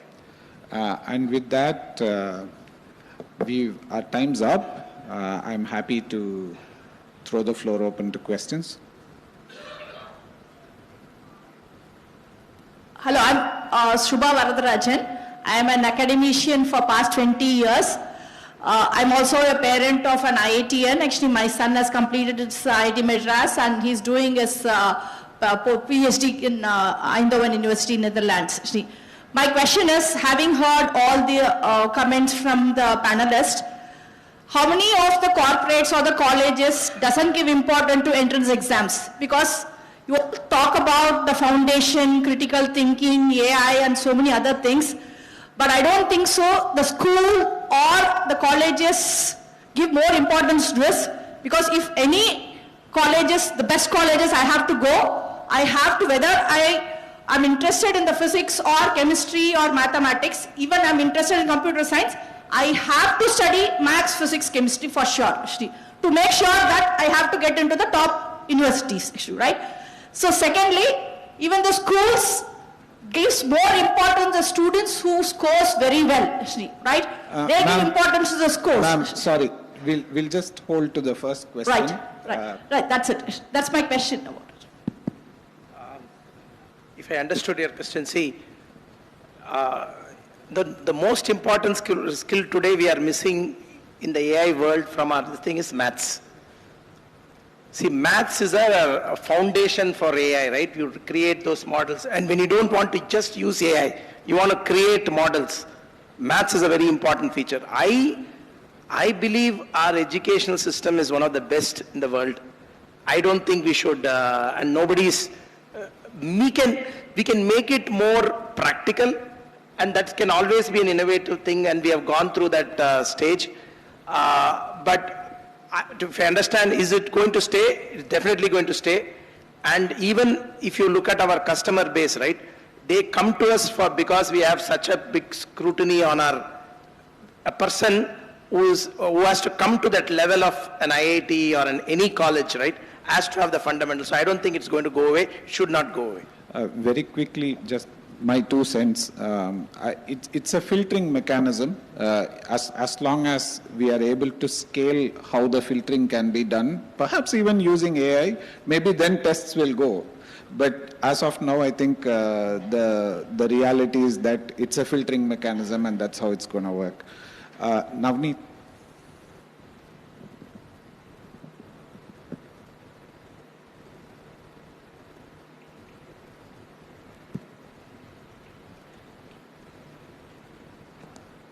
So my question is, in the midterm future, would transitioning from what you studied versus what you do change significantly? So for instance, would somebody from a liberal arts background, following your question, would he be able to transition to science, for instance, easier than now? And would that allow companies to build a far more diverse workplace than the workplaces today?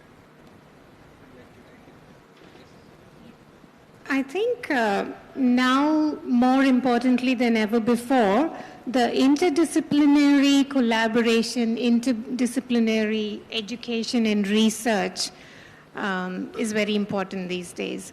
Would somebody who studied science be a player in engineering, or somebody who studied engineering be a player in healthcare? Very much possible, especially because of AI. Anyone who is augmenting AI into their regular work their output will be far superior than the one that is not doing the AI augmentation. So I appeal to everybody to be AI savvy, AI aware, and use that.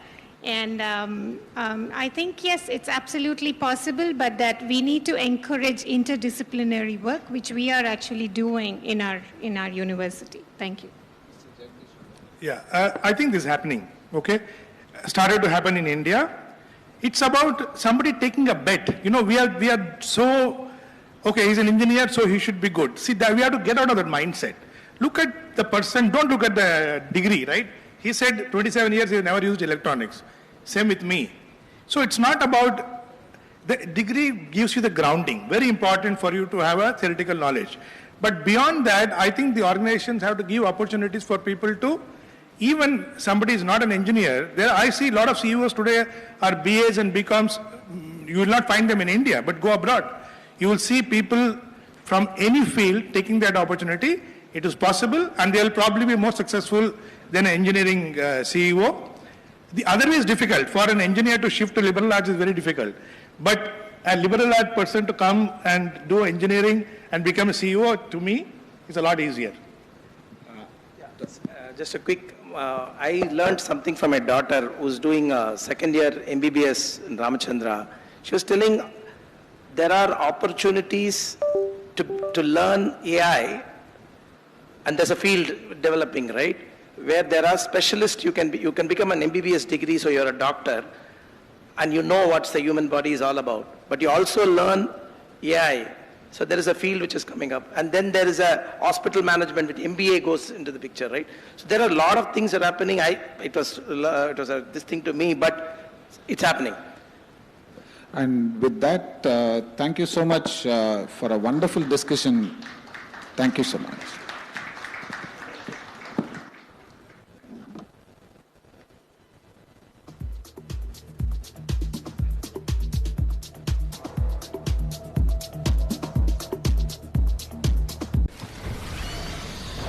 Leave his body!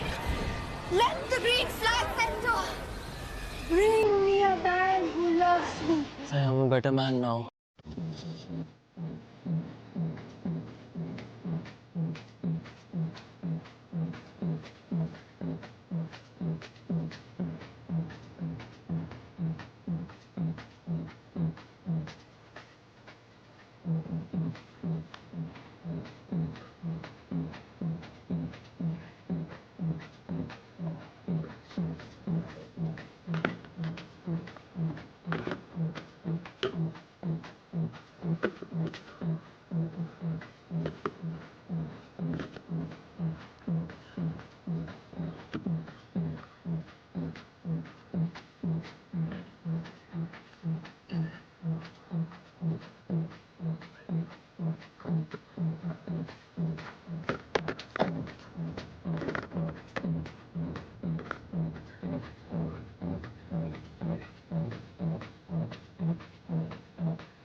Well, after that very insightful panel discussion, we now dive into a one-on-one conversation titled Engineering Continuity, How Integrated IT Services Turn Risk into Resilience. I'd like to welcome on stage Mr. Jagan, Enterprise Account Manager, Skylark Information Technology Private Limited, a customer success and business technology professional specializing in B2B IT services. He brings strong focus on enterprise engagement and value delivery. With hands-on experience in client interaction and technology-driven solutions, he drives pragmatic, results-oriented outcomes for enterprise customers. Welcome, Mr. Jagan. For this session, he will be in conversation with Mr. Suresh Vijay Raghavan, Chief Technology Officer, The Hindu. Let's give them a round of applause.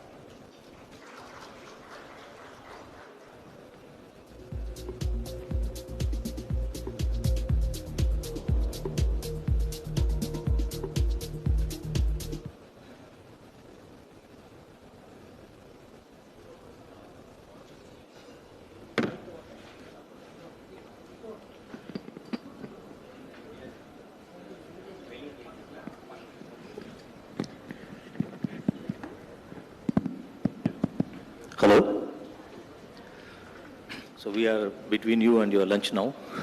So we'll make sure that this is very informative. So continuity today isn't a recovery plan. It's an engineered outcome. In this conversation, we explore how integrated IT services across infrastructure, security, cloud, and data come together to keep organizations, operations in the face of disruption. So before we start, Jagan, I would want you to give a background about your organization and what you're doing.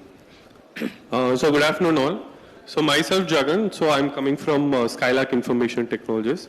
So we are a global system integrator, so where we have started our journey in 1993, so close to 33 years we're in the market. So we have pan-India presence, so we have our headquarters in Chennai and we have spread across multiple locations within India. And we also have our global presence at US, Singapore, Dubai and Netherlands as well.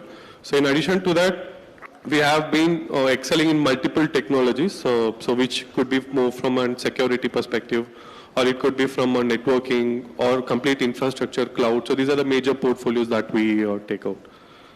So as an integrated service provider, so when business goes down today because of an issue in the information technology ecosystem, do we see this an IT outage or it's a business survival event? Yeah, so that's actually an interesting question, sir. So before answering to that question, so as a Skylark, we majorly classify our technologies that caters for. One could be for infrastructure, second one is for data, third one is your application. Your application could be on cloud or it could be on-premise, and fourth one is on security. So how these four is going to be integrated, because nowadays all these technologies are not just bolted, it has been integrated so that you form a proper solution out of it. So that's how Skylark works in the market. And answering to your question, so any business outage or if any IT outage is not just your application is going down or your business is going down. So beyond that, it is about your, you lose your customer trust. So your revenue goes down, your brand, the company brand also goes down, and your regulatory compliances risk increases. So that's what happens when your application, or if you get any security attack, or if you get outage of your application happens, right? So in these important aspects, so I wanted to add one more thing. So when your application or when your business is down, so it's not just about going to impact your IT environment or your business, it is beyond that. Because especially if you take about manufacturing customers, so there is something called OT flow, operational technology, which most of us would be aware of here. So in that case, OT and IT is almost integrated because even the digital goes for OT environments also. So when OT system goes on, say for example for a pharmaceutical industry, where they manufacture critical medicines that goes for multiple purposes. It could be for cancer treatment or it could be for any vaccination for babies. So if any OT security attack is happening, so it's not just going to give a business disruption. it is going to even cause a major life threat also. So that's how any application threat goes on. So Skylark Information Technologies, in this matter, we have come out with an OT security solution. So basically, we have a center of excellence, which is India's first center of excellence for OT technology, OT security in that case. So that has been in Chennai, T-Nagar office. So that is in-house first OT security center of excellence. So there what we do is like we first talk about how we are going to segment between OT and IT traffic. Because as I mentioned, OT and IT is already combined or it's been segregated in that way. So how we are going to segregate between OT and IT matters a lot. And if you see from a manufacturing industry, the big machines, so those would be like 30 years old, 40 years old machines. Because like IT, we have a very shorter lifespan, so we change the devices very frequent. But for manufacturing industry, that's not the case. So the devices age would be like 30 years, 40 years, which cannot be changed very frequently also. How we are going to do the virtual patching, or it could be proper secure remote access. So all this case is what Skylark has been providing to many manufacturing customers, so that to enhance OT security, to avoid the business disruption, as well as to cause zero threats to the lives as well. So I understand then you work across multiple industries, right? Yes. So what is the biggest gap you see in the continuity planning? So in this case, so we work for, Skylark works for top banks within India. So we work for manufacturing plants, we work for IT sectors, we work for retails, healthcare. So these are automobiles. So these are the major sectors which we work with. So generally what happens is continuity plan or being resilient. So both are different. So when we talk about continuity, so it is more of a documents. So it is more of a procedure. So okay, to have my business continuity, I have to follow, these are the procedures, these are the documents which we have. But something being resilient is a head up above. So it is more of a behavioral pattern. So how, when if any disruption is happening, so how your organization is going to have a resilient, how far it is being a resilient matters a lot in terms of being an continuity plan. So that's what happens. Because if you see most of an organization, they say as per compliance to have a business continuity plan, so we are going to have, these are the key parameters. But when it comes for a real life scenarios where there is a disruptions, like because we see most of our customers when they face any disruptions, so they say we have followed the protocols, but that is not going to be enough. So you need something about that, where you engineer yourself, where you engineer your systems, right? So that's where Skylark comes into the picture. So we understand our customer environment, so we make sure beyond continuity, making the system resilient also plays a plays a major role. So that's what it is all about. So in that case, a follow-up to that is how do modern recovery environment looks like? Yeah, so recovery, I would say is most of the traditional system talks about backups, right? So when we talk about backup is all about, say for example, I go to a customer. So as a customer says I have a proper backup mechanism in place. But when actual issue comes, people say, yes, I have this backup data which have been taken for long. But we don't know what all the interdependent systems are there. So in that case, we need to have a proper recovery plan. So backup is just having copies of your data, but recovery is actually the capability to keep the momentum up. So that's what I would say in that case. Say for example, answering to your question on modern technologies, right? So we have been specialized, so Skylark has been specialized in providing a lot of backup solutions like disaster recovery as a service. Because you have your core applications which is sitting in your data center, right? And you need to have a proper DR. So when, say for example, if there is any major havoc that has been happening to your data center, so how your system be is very resilient. Because we were speaking down the line 5 years back. So we were speaking when cloud was much, like how AI is being buzzed now. So when cloud was buzzword. So we were speaking on RPO, RTO terminologies and all.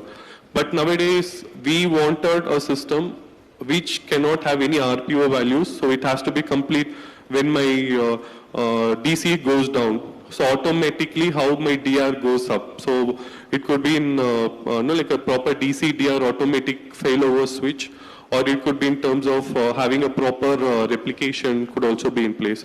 So in this case, especially for IT sectors, or it could be from a type of a banking sectors, so we do have something called multi-cloud solutions, because we have tie-up with AWS, we have tie-up with Azure, Oracle Cloud. So these are the major cloud service providers which are under MIT certifications, right?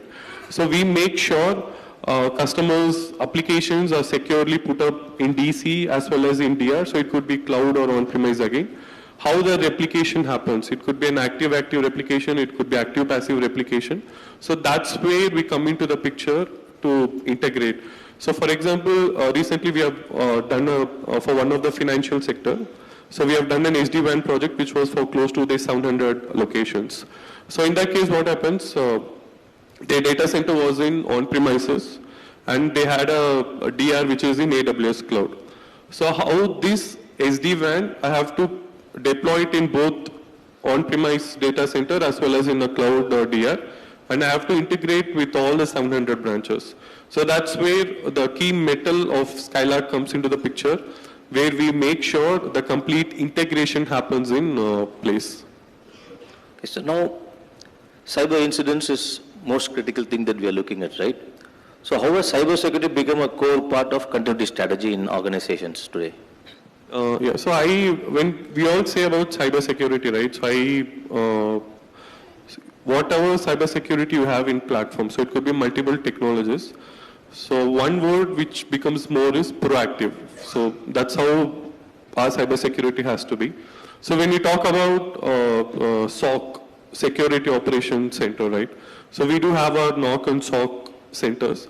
So when we talk about SOC, so most of the customers, especially bankings or IT or retails, so they say they wanted to integrate to a SOC solution. So SOC solution is not just having 4 or 5 solutions that is being stitched together, because SOC would be having somewhere close to 50, 60 technologies, and we all know on daily basis some new technology, some new security technology adds up. So in that case, how Skylark SOC supports customer, so that is also a major place. And there is something called SIM solution, right? So because nowadays we speak a lot on AI and automation. So how this security information event management, which is called as a SIM solution, so which majority of the banking or financial sector that uses. So this SIM solution is something like, say for example, for a clear understanding. So this SIM solution is kind of an command control center, so which actually puts a lot of postulates to collect the logs from your entire network and analyze and correlate based on the analytics what is the correlation happening, so that we get to know what kind of malicious happens. So that is one. So and adding up to your question, so second one, in addition to SIM, we also have something called EDR, so which is endpoint detection response. So most of the bottleneck plays we see is from an endpoint, end users, right? So in that case, how this SIM and EDR correlates into giving a layered security plays a major role. So these are the major things, like putting up a proper SOC, or it could be deploying a SIM for your organization, or putting up an EDR solution. So that's where Skylark plays a pioneer role into it. See, what we see generally when there is a incident, organizations have to deal with multiple vendors because they have products from different vendors. And during a crisis, interacting with so many different vendors becomes a big challenge. So that playbook itself is very big. So in what way an integrated service providers can play a role to reduce this burden on organizations? Yeah. So I think this would be my most favorite questions, because the USP of Skylark is we have been a multi-technology platform. So we have, as I've initially mentioned, right, so any organization, so we categorize into 4 categories. First one is on infrastructure, second one is data, third one is application, and fourth one is security. So these are the major components of any organization IT sector revolves around. So if you take about Skylark, so we have multiple portfolios. So it could be, one would be from a networking perspective, So putting up a proper connectivity, end-to-end connectivities, it could be SD-WAN or it could be providing a wireless solution where we have recent wireless Wi-Fi 7E, because earlier we were into Wi-Fi 6, but now we are into Wi-Fi 7E. So that is also in market. Second one would be from a cyber security perspective. So it could be your network, or it could be application, or it could be endpoint. So third is again on cloud. Fourth one is on your compute, storage, backup. And fifth one is managed services. So these are all how we deal with. So we have a very good technical capability, so that revolves around these 4 business units. So when, say for example, a customer, when there's some issue for a customer, so one IT person, the security team would say the issue is from a network side, so the link is down. When you go to a networking person, right, so they say, no, we are all proper, there's something, firewall port is not been happening, so you should monitor your WAF, so there is issues in WAF. So finger pointing happens both the cases. So that's where Skylark comes into the picture.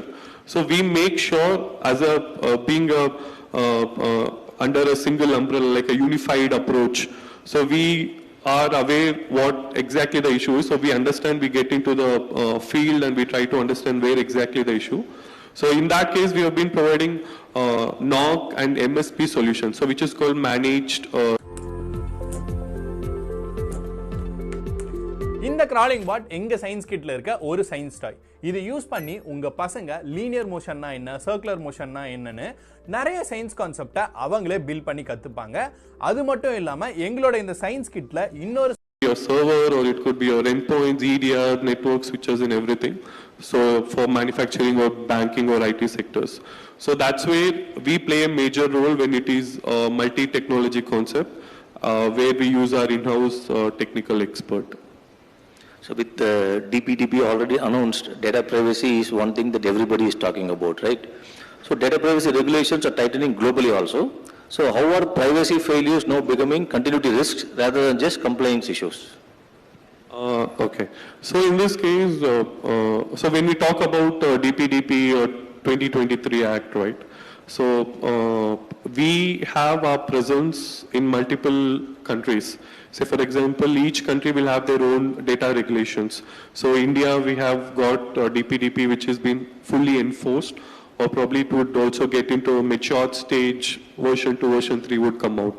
So we also have US, we also have it Singapore and Europe presence as well, where we've worked with a lot of large-scale IT customers who has a global presence. So in that case, understanding each country's what is their data regulation also major role. And I would see this data privacy predominantly contents with privacy failures. So what happens is like your data is being compromised, or data is not being properly authorization factor is not being put up. So it could be a small phishing email. So you made sure your entire network is completely secured. But a small phishing mail could cause a great havoc, right? So it could, say for example, if you're going for healthcare, a small phishing mail could bring your entire system down. So in that case, how we make sure all the data protection happens in a proper way. So it could be from deploying a DLP solution, which is data leakage protection solution. So all this is what matters a lot. So what happens is we need to have a zero trust in place. So it's not just like I would say this privacy failure is actually loss of trust, not the loss of technology, because technology is not failing there. So trust is actually failing there. So we have to make sure zero trust is in place, and it cannot happen by just focusing on single components. Right? It has to be focused on integrating multiple end user devices as well. So I'm going to put you in my shoes now. The CEO asks you, what should I fix first to ensure my business services, the next major disruption is able to face the next major disruption? What would you say?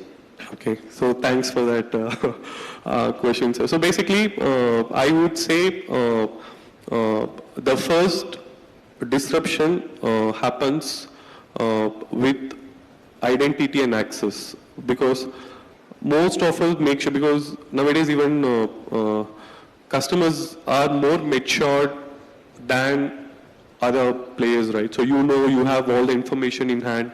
We get what is happening on news everywhere and all. So in that case, you know what is to be done and how things has to be taken up. But only thing is, so what are the major things that fail up is, so we make sure, as a customer, you make sure you protect your network in a large scale. It could be a whole sum of your critical applications which has been put up in data center. But majorly what happens is your identity and access, especially from an endpoint users, right? So that's where the major issue comes. Because as I earlier mentioned, a small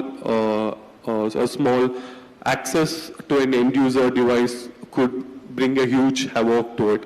So identity access is one where we have come out with good solutions on putting authentication, authenticator, or could be a proxy solutions. So which we have tied up with, again, major security players, so which we especially take to banking, financial sector. So that's what Skylark has been doing proficiently, or it could be a proactive material. And second one, I would say from a visibility purpose. So what happens, like when there is no visibility of what is happening in your environment, so you will not know what all the challenges or what all the threats that is being awaiting for your network, right? So in that case, what we do is, like, we make sure you have a proper visibility platform. When I say visibility platform, it's not just going to show you the heartbeat of each device. So it is going to proactively bring a lot of AI analytics to it. So this is what the issue is happening. So you will also get a lot of, like say for example, we have done, Skylark has done a major project. So where it has been integrating globally 300 locations. So all these 300 locations, there are multiple devices. There are like switches, there are Wi-Fi, there are NAC solutions. So how these solutions I bring into a single visibility platform, not just only for checking the monitoring aspect. I also wanted to have a clear picture if any issue is coming, so that the device or the tool itself provides me a analytics what could be done. Say for example, so that I don't depend on my central team. The tool itself says, and any layman or L1 resource could follow the instructions and could do it. So that's how Skylark has built a lot of solutions in terms of analytics that we take for a visibility platform. So these are the major two. One is from an identity and access, and second one is from an visibility purpose. So these are the major challenges. In fact, thanks for telling this. I'm going to keep this recording because this year in our budget, these are the two important things we are actually adding. Sure, sir. So I think post this meeting we'll quickly connect for that to take it forward. So looking ahead, so what does a resilient enterprise looks like, and what role does an integrated IT partner like Skylark is going to bring to the table on that? Okay, so as I've initially mentioned, so it's not just having a continuity plan, or it's not just making sure you have a proper recovery, a backup. So you have to have the complete capability to keep the momentum up if there is any destruction is happening, right? So in that case, Skylark majorly focuses on three. So our major strength where we have from a networking or cloud. On top of it, security plays a major role, because these days we have a lot from AI and automation is also being pumped up. So in that case, security as a service, cyber security as a service. So many who would have visited our stall outside, so our major theme itself would be cyber security as a service. So in that case, we segregate into three. One is from your network security. Second one is your application security. That application could be on cloud, or it could be on on-premise or data center. So third one is from an enterprise endpoint security. So how these three things are stitched together, because it cannot act as an independent. So it has to be stitched together as a fabric. So that's where Skylark comes into the picture, to make sure your network, your application, as well as your endpoints are strongly tightened with various technologies. For example, if you say network, it is also, it could be from a NAC solution. So I would like to highlight this.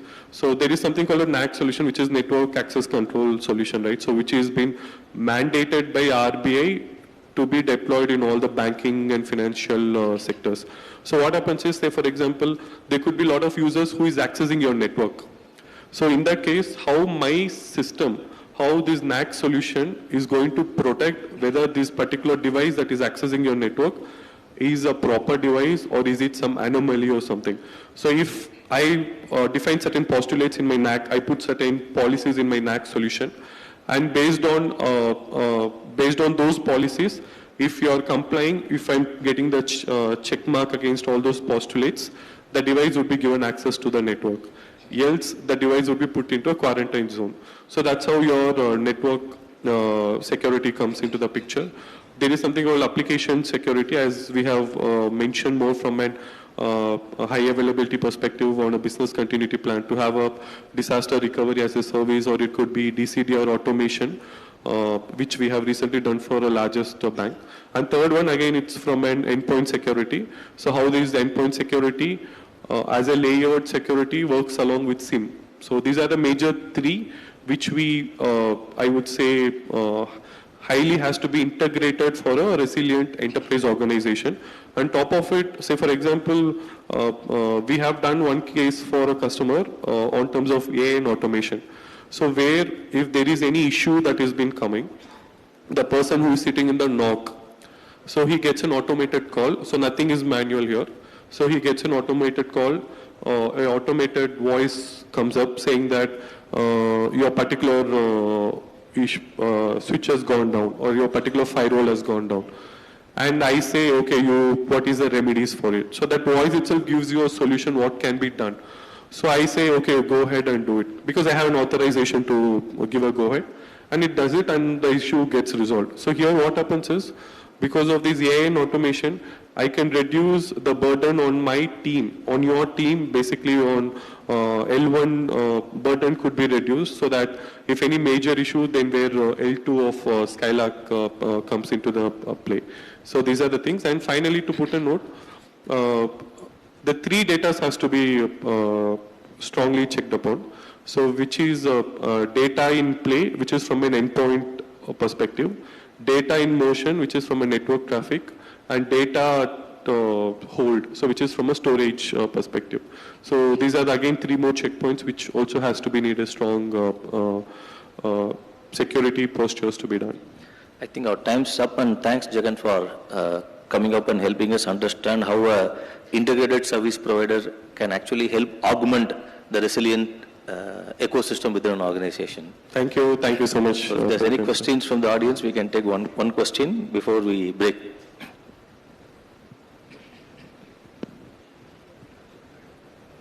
Yeah, please. Hi. Yeah. So you did mention on disaster recovery, you provide SaaS, right?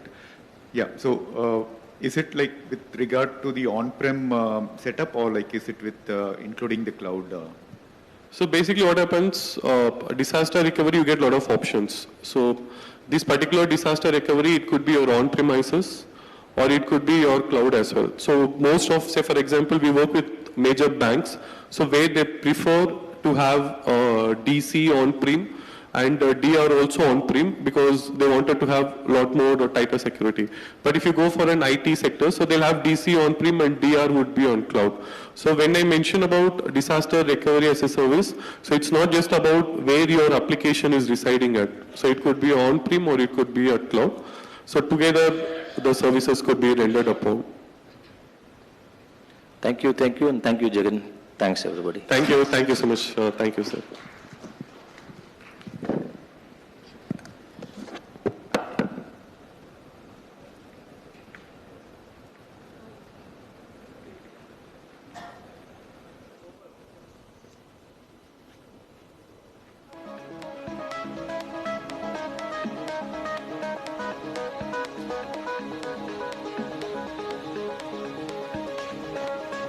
Thank you so much, gentlemen, for a wonderful conversation, and thank you to our audience as well, as receptive and enthusiastic as ever. Ladies and gentlemen, we will now take a 1-hour break for lunch, and we'll resume our post-lunch session at 2:30. Thank you so much. See you back here.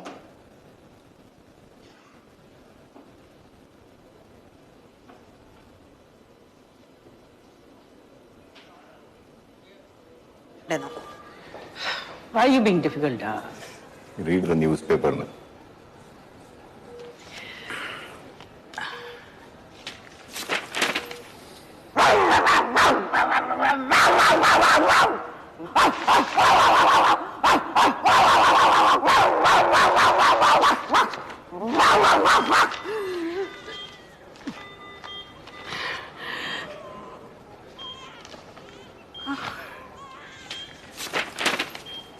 The Vice President-elect C.P. Radhakrishnan on Tuesday described his win as a victory for the nationalistic ideology and vowed to work towards making India a developed nation. Next up, an in-depth review of India's foreign affairs. And speaking of foreign affairs, Jollywood star Malesh was spotted with a 22-year-old Brazilian supermodel, Lana Cova. Now that's a real foreign affair. Looks like trade isn't the only thing crossing borders. So tell us, do you think this foreign affair will actually strengthen India-Brazil relations? Guess Malesh. And this is Worldview at the Hindu. Now, D-Day arrived this week for US sanctions on India after 25% reciprocal tariffs that came into play in early August. Another.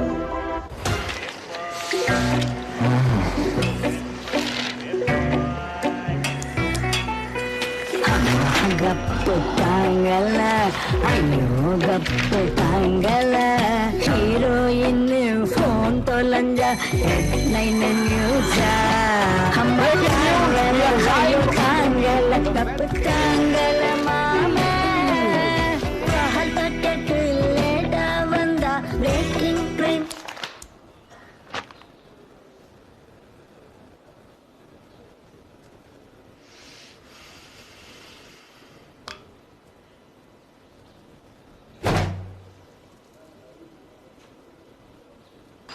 अनेक newspaper शक्कर कामा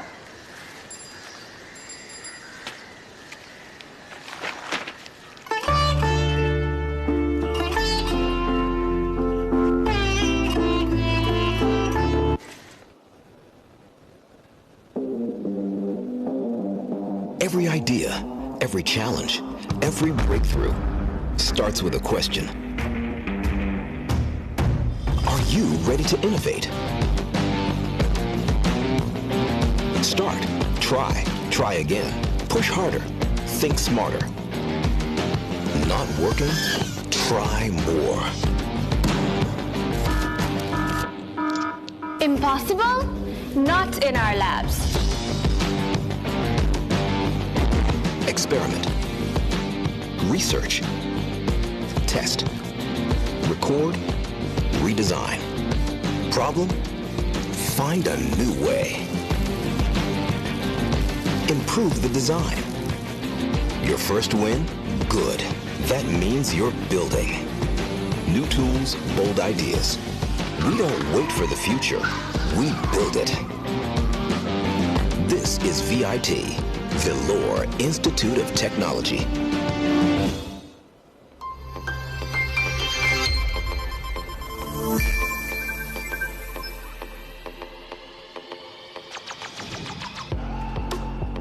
It starts with a moment we barely notice. A video call connects instantly. A payment clears in seconds. A movie streams without pause. For users, it feels effortless, but behind every click, conversation, and transaction is an unseen, integrated digital foundation empowering 1 billion lives. India is a living digital testbed where users are young, diverse, and always evolving. Expectations change by the minute. Volumes spike without warning. For a CIO, this is the reality. Multiple environments, massive scale, zero tolerance for delay. The role is no longer about keeping systems running. It's about orchestrating intelligence. Did you know 80% of software engineers would need reskilling by the year 2027? That's not me inventing stats. That's a Gartner report talking. What's needed right now is an upskilling curriculum that is aligned with what the industry needs. And Scalar's AI Data centers, cloud, cybersecurity, and managed services to power AI transformation at scale. As demand surges, the network doesn't wait for instructions. It senses intent, it reallocates capacity, it corrects itself. This is not reactive connectivity. This is autonomous, agentic network, acting on intent, not alarms. and we are building resilient autonomous networks for the future. Behind the scenes in data centers, AI workloads come alive. Digital twins anticipate failures. Capacity scales precisely when the business needs it. Inside our NVIDIA-certified, DGX-ready AI campuses, intelligent systems balance power, cooling, and compute in real time. This infrastructure doesn't just host AI, it behaves like AI. Launching new AI use cases becomes easier with pre-built models. Instant GPU pods provisioned. Costs are governed automatically. SIFI's agentic cloud and AI platform guide deployment, optimize spend, and keep innovation moving.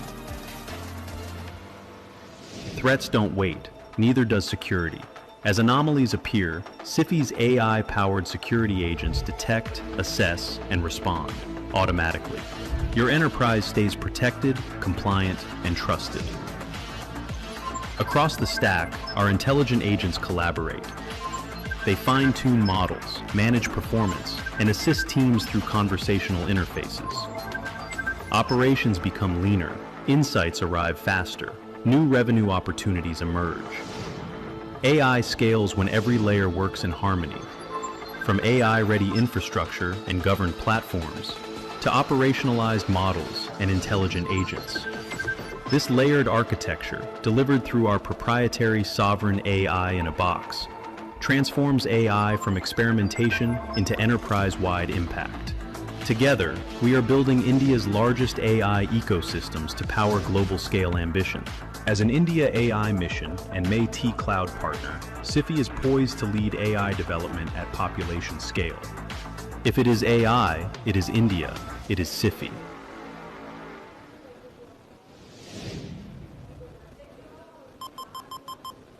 For 33 years, Skylark has been turning technological vision into reality across the globe. Evolving from networking to AI with the world's leading brands. With over 1,200 clients and a 98% retention rate, we don't just provide services, we build lasting partnerships. 7+ certifications each. We provide the end-to-end advantage from networking to AI infrastructure.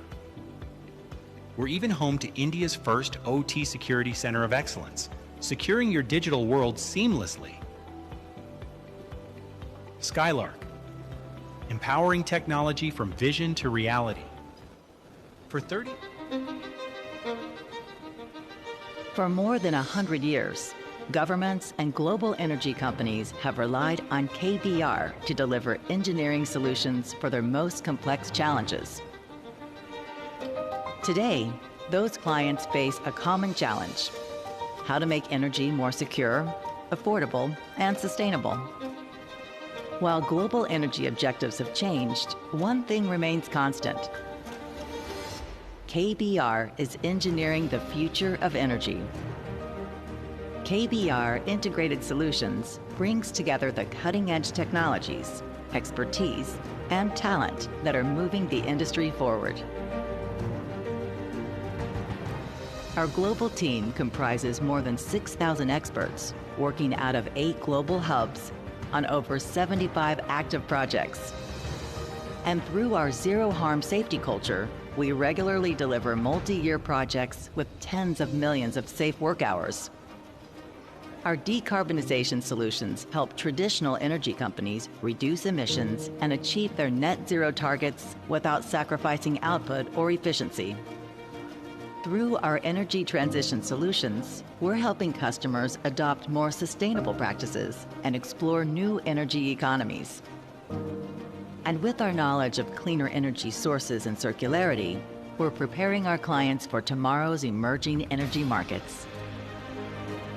We amplify those capabilities with collaboration across our global team and integration of the latest digital tools and digital accelerators, such as artificial intelligence, machine learning, and predictive analytics at every stage of the client journey. We are KBR Integrated Solutions, engineering the future of energy.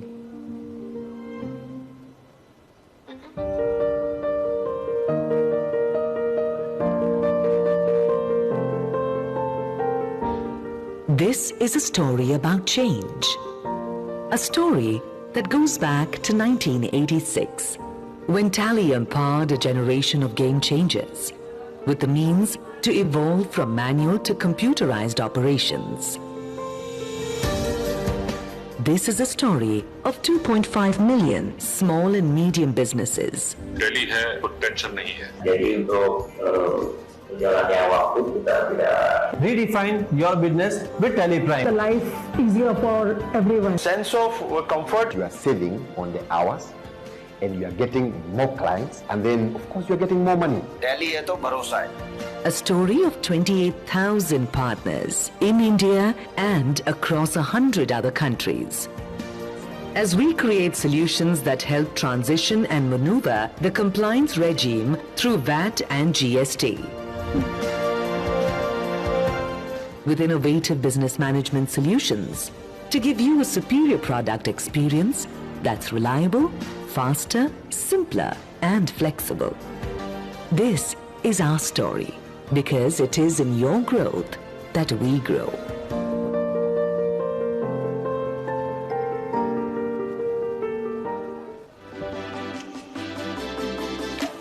Experience has always been the battleground on which companies win or lose.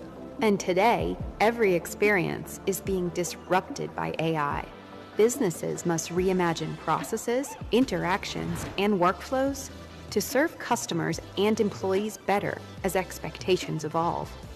The way we shop, connect, think about money, the way we play, build, and collaborate, and the way we work. Delivering experiences for the AI era requires enormous organizational change. And what blocks progress isn't just old systems, it's old ways of working.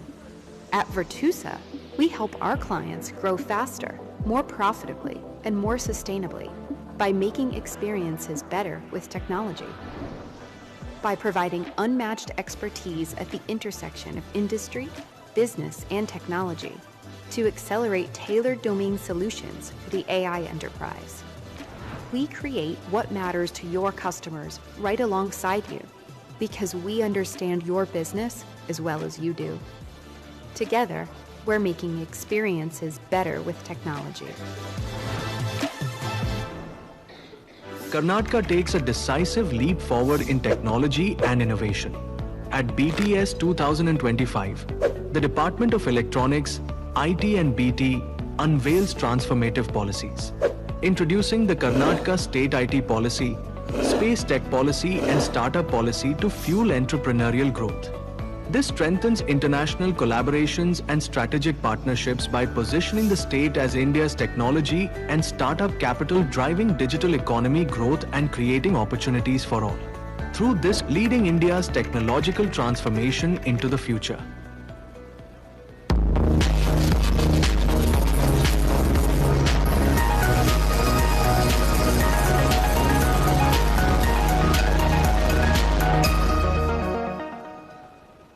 சாப்பிடல பிரேக்ஃபாஸ்டும் சாப்பிடல நோக்கிக்கோ എന്താ ചെയ്യേണ്ടേന്ന് Why are you being difficult? Read the newspaper.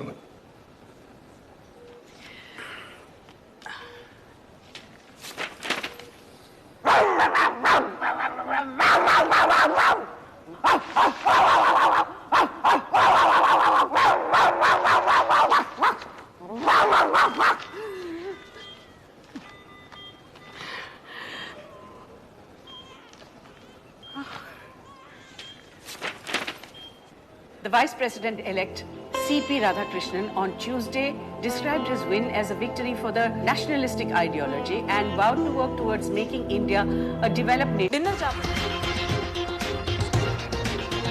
Next up, an in-depth review of India's foreign affairs.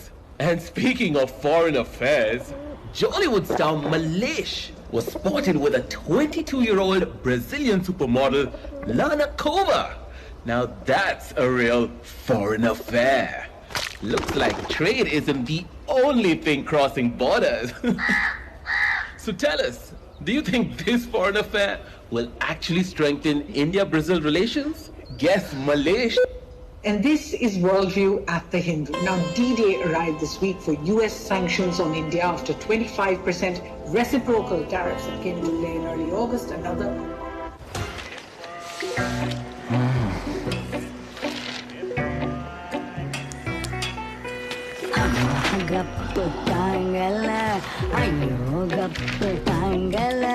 heroine phone tolanja headline news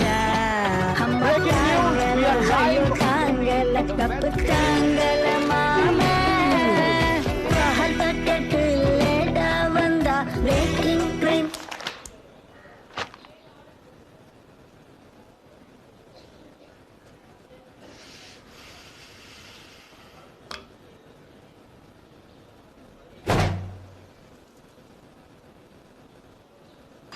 अनेक newspaper शक्कर कामा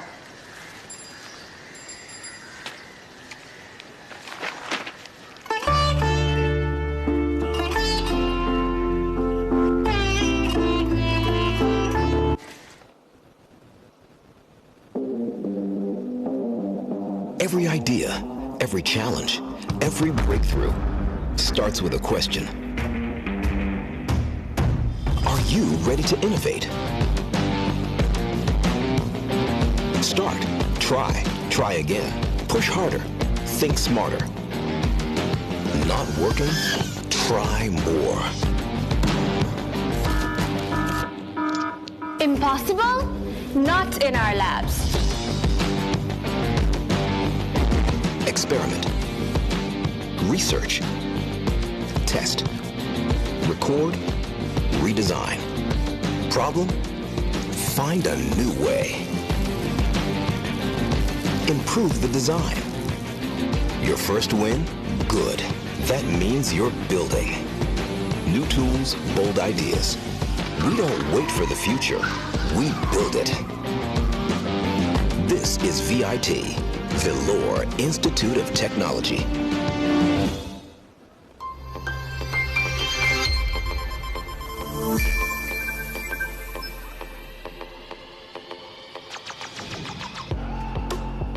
It starts with a moment we barely notice.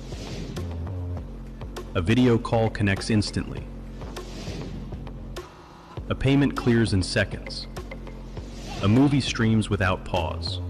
For users, it feels effortless, but behind every click, conversation, and transaction is an unseen, integrated digital foundation empowering a billion lives.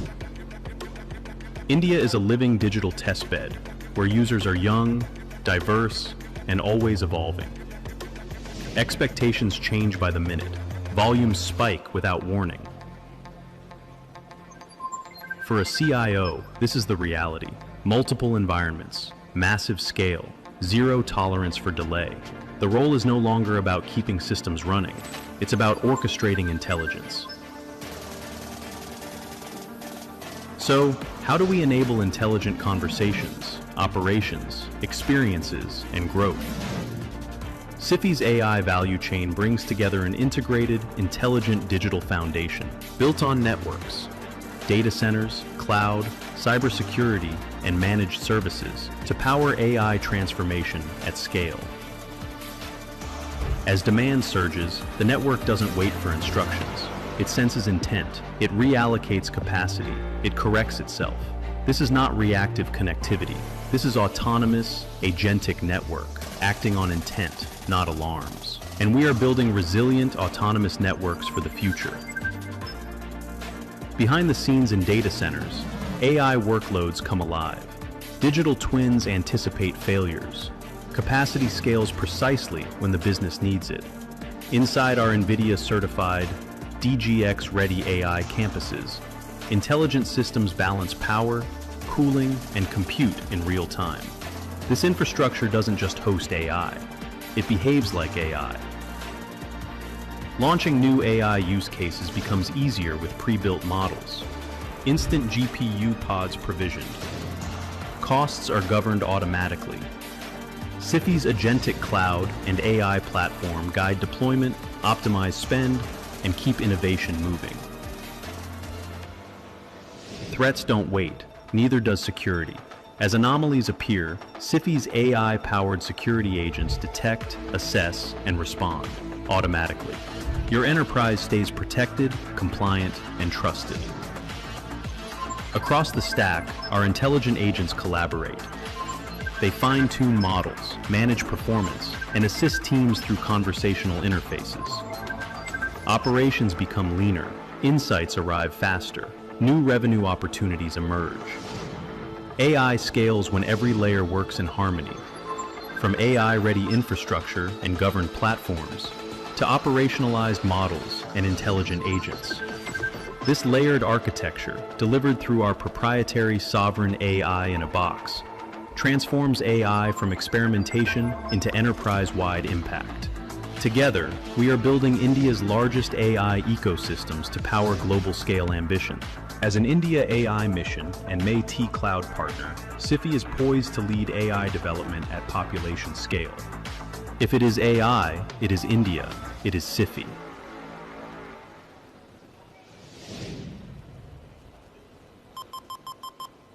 For 33 years, Skylark has been turning technological vision into reality across the globe. Evolving from networking to AI with the world's leading brands. With over 1,200 clients and a 98% retention rate, we don't just provide services, we build lasting partnerships. 7+ certifications each. We provide the end-to-end advantage from networking to AI infrastructure. We're even home to India's first OT Security Center of Excellence, securing your digital world seamlessly. Skylark, empowering technology from vision to reality. For more than 100 years, governments and global energy companies have relied on KBR to deliver engineering solutions for their most complex challenges. Today, those clients face a common challenge: how to make energy more secure, affordable, and sustainable. While global energy objectives have changed, one thing remains constant. You don't need a second job. You just need to learn how to talk to AI. Let's be real. Most people over 40 use ChatGPT like it's Google. Copy, paste, ask a basic question, move on. That's not how smart people use AI. Tomorrow, we're starting the 28-day AI challenge for beginners over 40. Just 15 minutes a day to level up. In 1 week, you'll feel unstoppable. In 2 weeks, you'll have your strategy. In a month, you'll wonder why you didn't start sooner. Tap the screen to join us. Safety culture, we regularly deliver multi-year projects with tens of millions of safe work hours. Our decarbonization solutions help traditional energy companies reduce emissions and achieve their net zero targets without sacrificing output or efficiency. Through our energy transition solutions, we're helping customers adopt more sustainable practices and explore new energy economies. And with our knowledge of cleaner energy sources and circularity, we're preparing our clients for tomorrow's emerging energy markets. We amplify those capabilities with collaboration across our global team and integration of the latest digital tools and digital accelerators, such as artificial intelligence, machine learning, and predictive analytics at every stage of the client journey. We are KBR, Integrated Solutions, engineering the future of energy.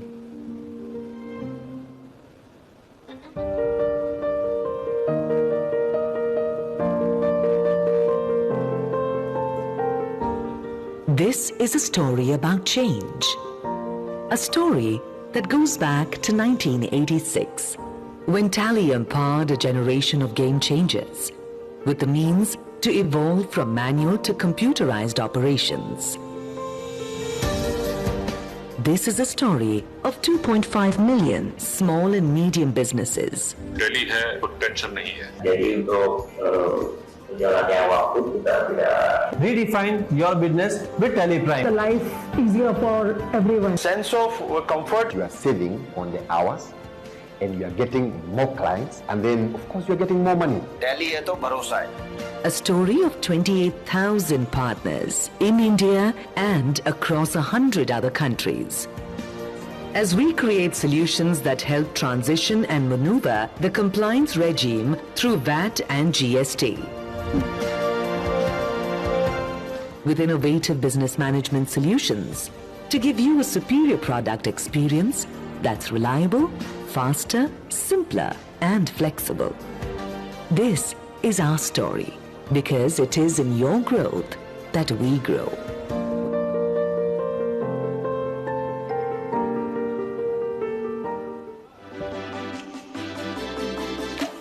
Experience has always been the battleground on which companies win or lose. And today, every experience is being disrupted by AI. Businesses must reimagine processes, interactions, and workflows to serve customers and employees better as expectations evolve. The way we shop, connect, think about money, the way we play, build, and collaborate, and the way we work. Delivering experiences for the AI era requires enormous organizational change. And what blocks progress isn't just old systems, it's old ways of working. At Virtusa, we help our clients grow faster, more profitably, and more sustainably by making experiences better with technology. By providing unmatched expertise at the intersection of industry, business, and technology to accelerate tailored domain solutions for the AI enterprise. We create what matters to your customers right alongside you, because we understand your business as well as you do. Together, we're making experiences better with technology. Karnataka takes a decisive leap forward in technology and innovation. At BTS 2025, the Department of Electronics, IT and BT unveils transformative policies, introducing the Karnataka State IT Policy, Space Tech Policy and Startup Policy to fuel entrepreneurial growth. This strengthens international collaborations and strategic partnerships by positioning the state as India's technology and startup capital, driving digital economy growth and creating opportunities for all. Through this, leading India's technological transformation into the future.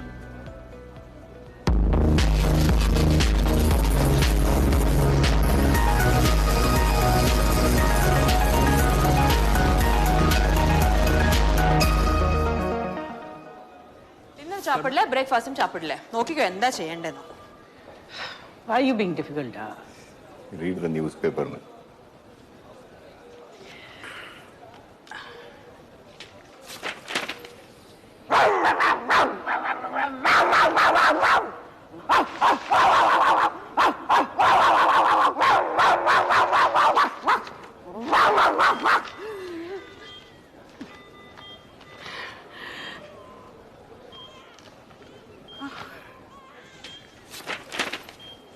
The Vice President-elect C.P. Radhakrishnan on Tuesday described his win as a victory for the nationalistic ideology and vowed to work towards making India a developed nation.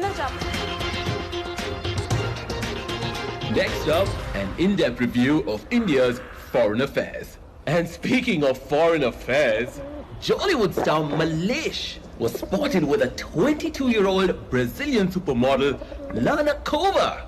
Now that's a real foreign affair. Looks like trade isn't the only thing crossing borders.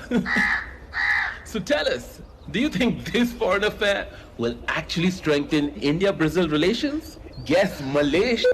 And this is Worldview at the Hindu. Now, D-Day arrived this week for US sanctions on India after 25% reciprocal tariffs that came into play in early August. Another.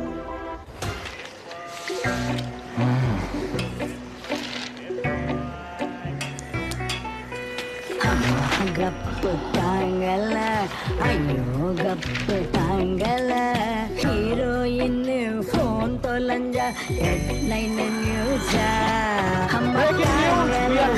tangala kap tangala mama bahal packet leda vanda breaking train.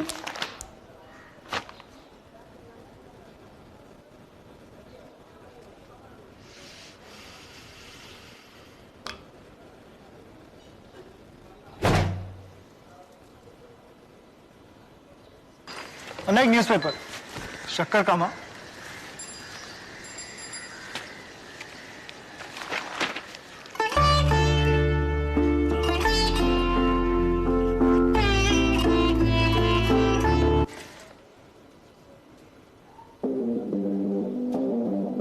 Every idea, every challenge, every breakthrough starts with a question.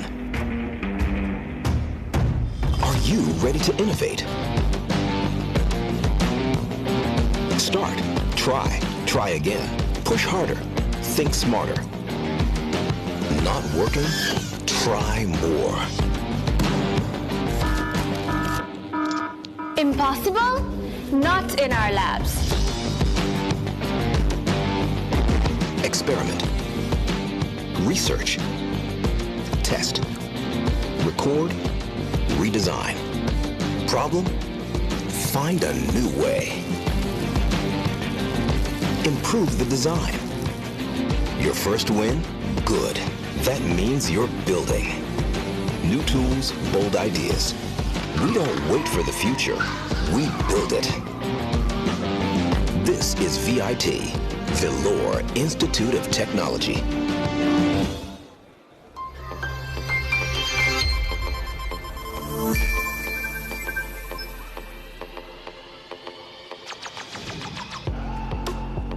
It starts with a moment we barely notice. A video call connects instantly. A payment clears in seconds. A movie streams without pause. For users, it feels effortless, but behind every click, conversation, and transaction is an unseen, integrated digital foundation empowering 1 billion lives. India is a living digital testbed where users are young, diverse, and always evolving. Expectations change by the minute. Volumes spike without warning. For a CIO, this is the reality. Multiple environments, massive scale, zero tolerance for delay. The role is no longer about keeping systems running. It's about orchestrating intelligence. So, how do we enable intelligent conversations, operations, experiences, and growth? SIFI's AI value chain brings together an integrated, intelligent digital foundation built on networks, data centers, cloud, cybersecurity, and managed services to power AI transformation at scale. As demand surges, the network doesn't wait for instructions. It senses intent, it reallocates capacity, it corrects itself. This is not reactive connectivity. This is autonomous, agentic network, acting on intent, not alarms. And we are building resilient, autonomous networks for the future. Behind the scenes in data centers, AI workloads come alive. Digital twins anticipate failures. Capacity scales precisely when the business needs it. Inside our NVIDIA-certified, DGX-ready AI campuses, intelligent systems balance power, cooling, and compute in real time. This infrastructure doesn't just host AI, it behaves like AI. Launching new AI use cases becomes easier with pre-built models. Instant GPU pods provisioned. Costs are governed automatically.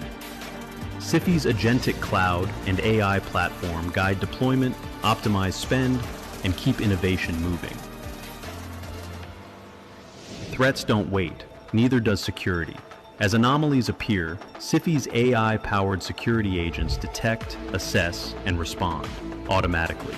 Your enterprise stays protected, compliant, and trusted. Across the stack, our intelligent agents collaborate. They fine-tune models, manage performance, and assist teams through conversational interfaces. Operations become leaner, insights arrive faster, new revenue opportunities emerge. AI scales when every layer works in harmony, from AI-ready infrastructure and governed platforms to operationalized models and intelligent agents. This layered architecture, delivered through our proprietary sovereign AI in a box, transforms AI from experimentation into enterprise-wide impact.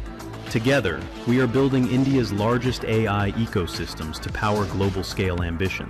As an India AI mission and May-T Cloud partner, SIFI is poised to lead AI development at population scale.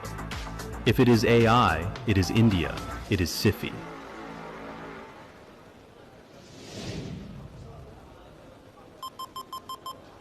For 33 years, Skylark has been turning technological vision into reality across the globe.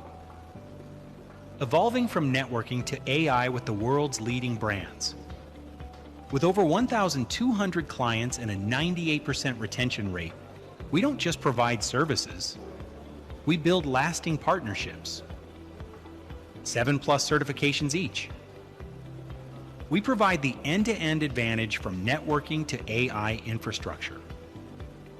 We're even home to India's first OT Security Center of Excellence, securing your digital world seamlessly. Skylark, empowering technology from vision to reality. For more than 100 years, governments and global energy companies have relied on KBR to deliver engineering solutions for their most complex challenges.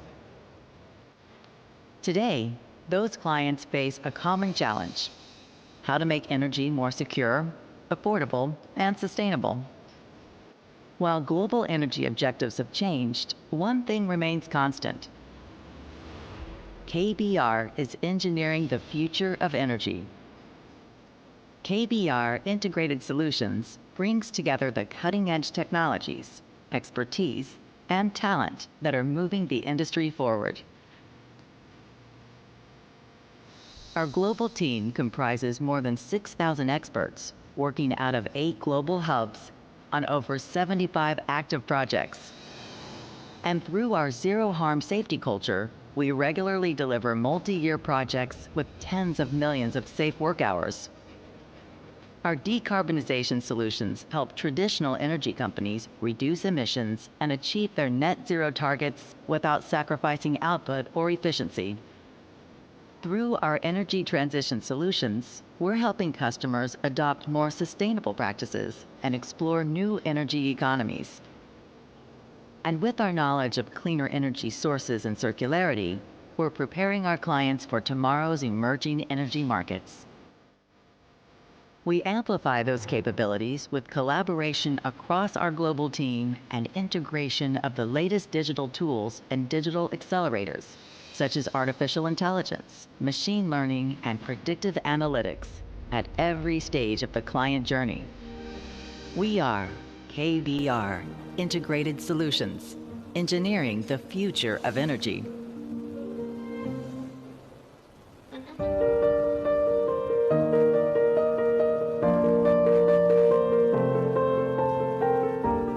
This is a story about change.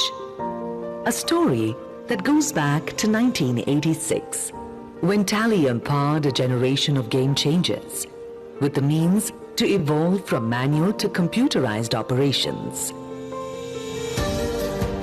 This is a story of 2.5 million small and medium businesses. Delhi है, कुछ tension नहीं है. Jadi untuk jalannya waktu kita tidak. Redefine your business with Tally The life easier for everyone. Sense of comfort. You are saving on the hours and you are getting more clients, and then of course you are getting more money. Delhi है तो भरोसा है. A story of 28,000 partners in India and across 100 other countries.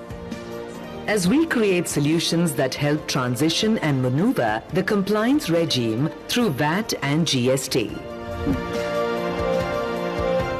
With innovative business management solutions to give you a superior product experience that's reliable, faster, simpler, and flexible. This is our story, because it is in your growth that we grow.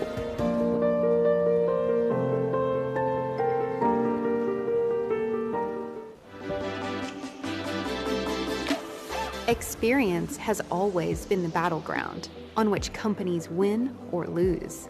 And today, every experience is being disrupted by AI. Businesses must reimagine processes, interactions, and workflows to serve customers and employees better as expectations evolve. The way we shop, connect, think about money, the way we play, build, and collaborate, and the way we work.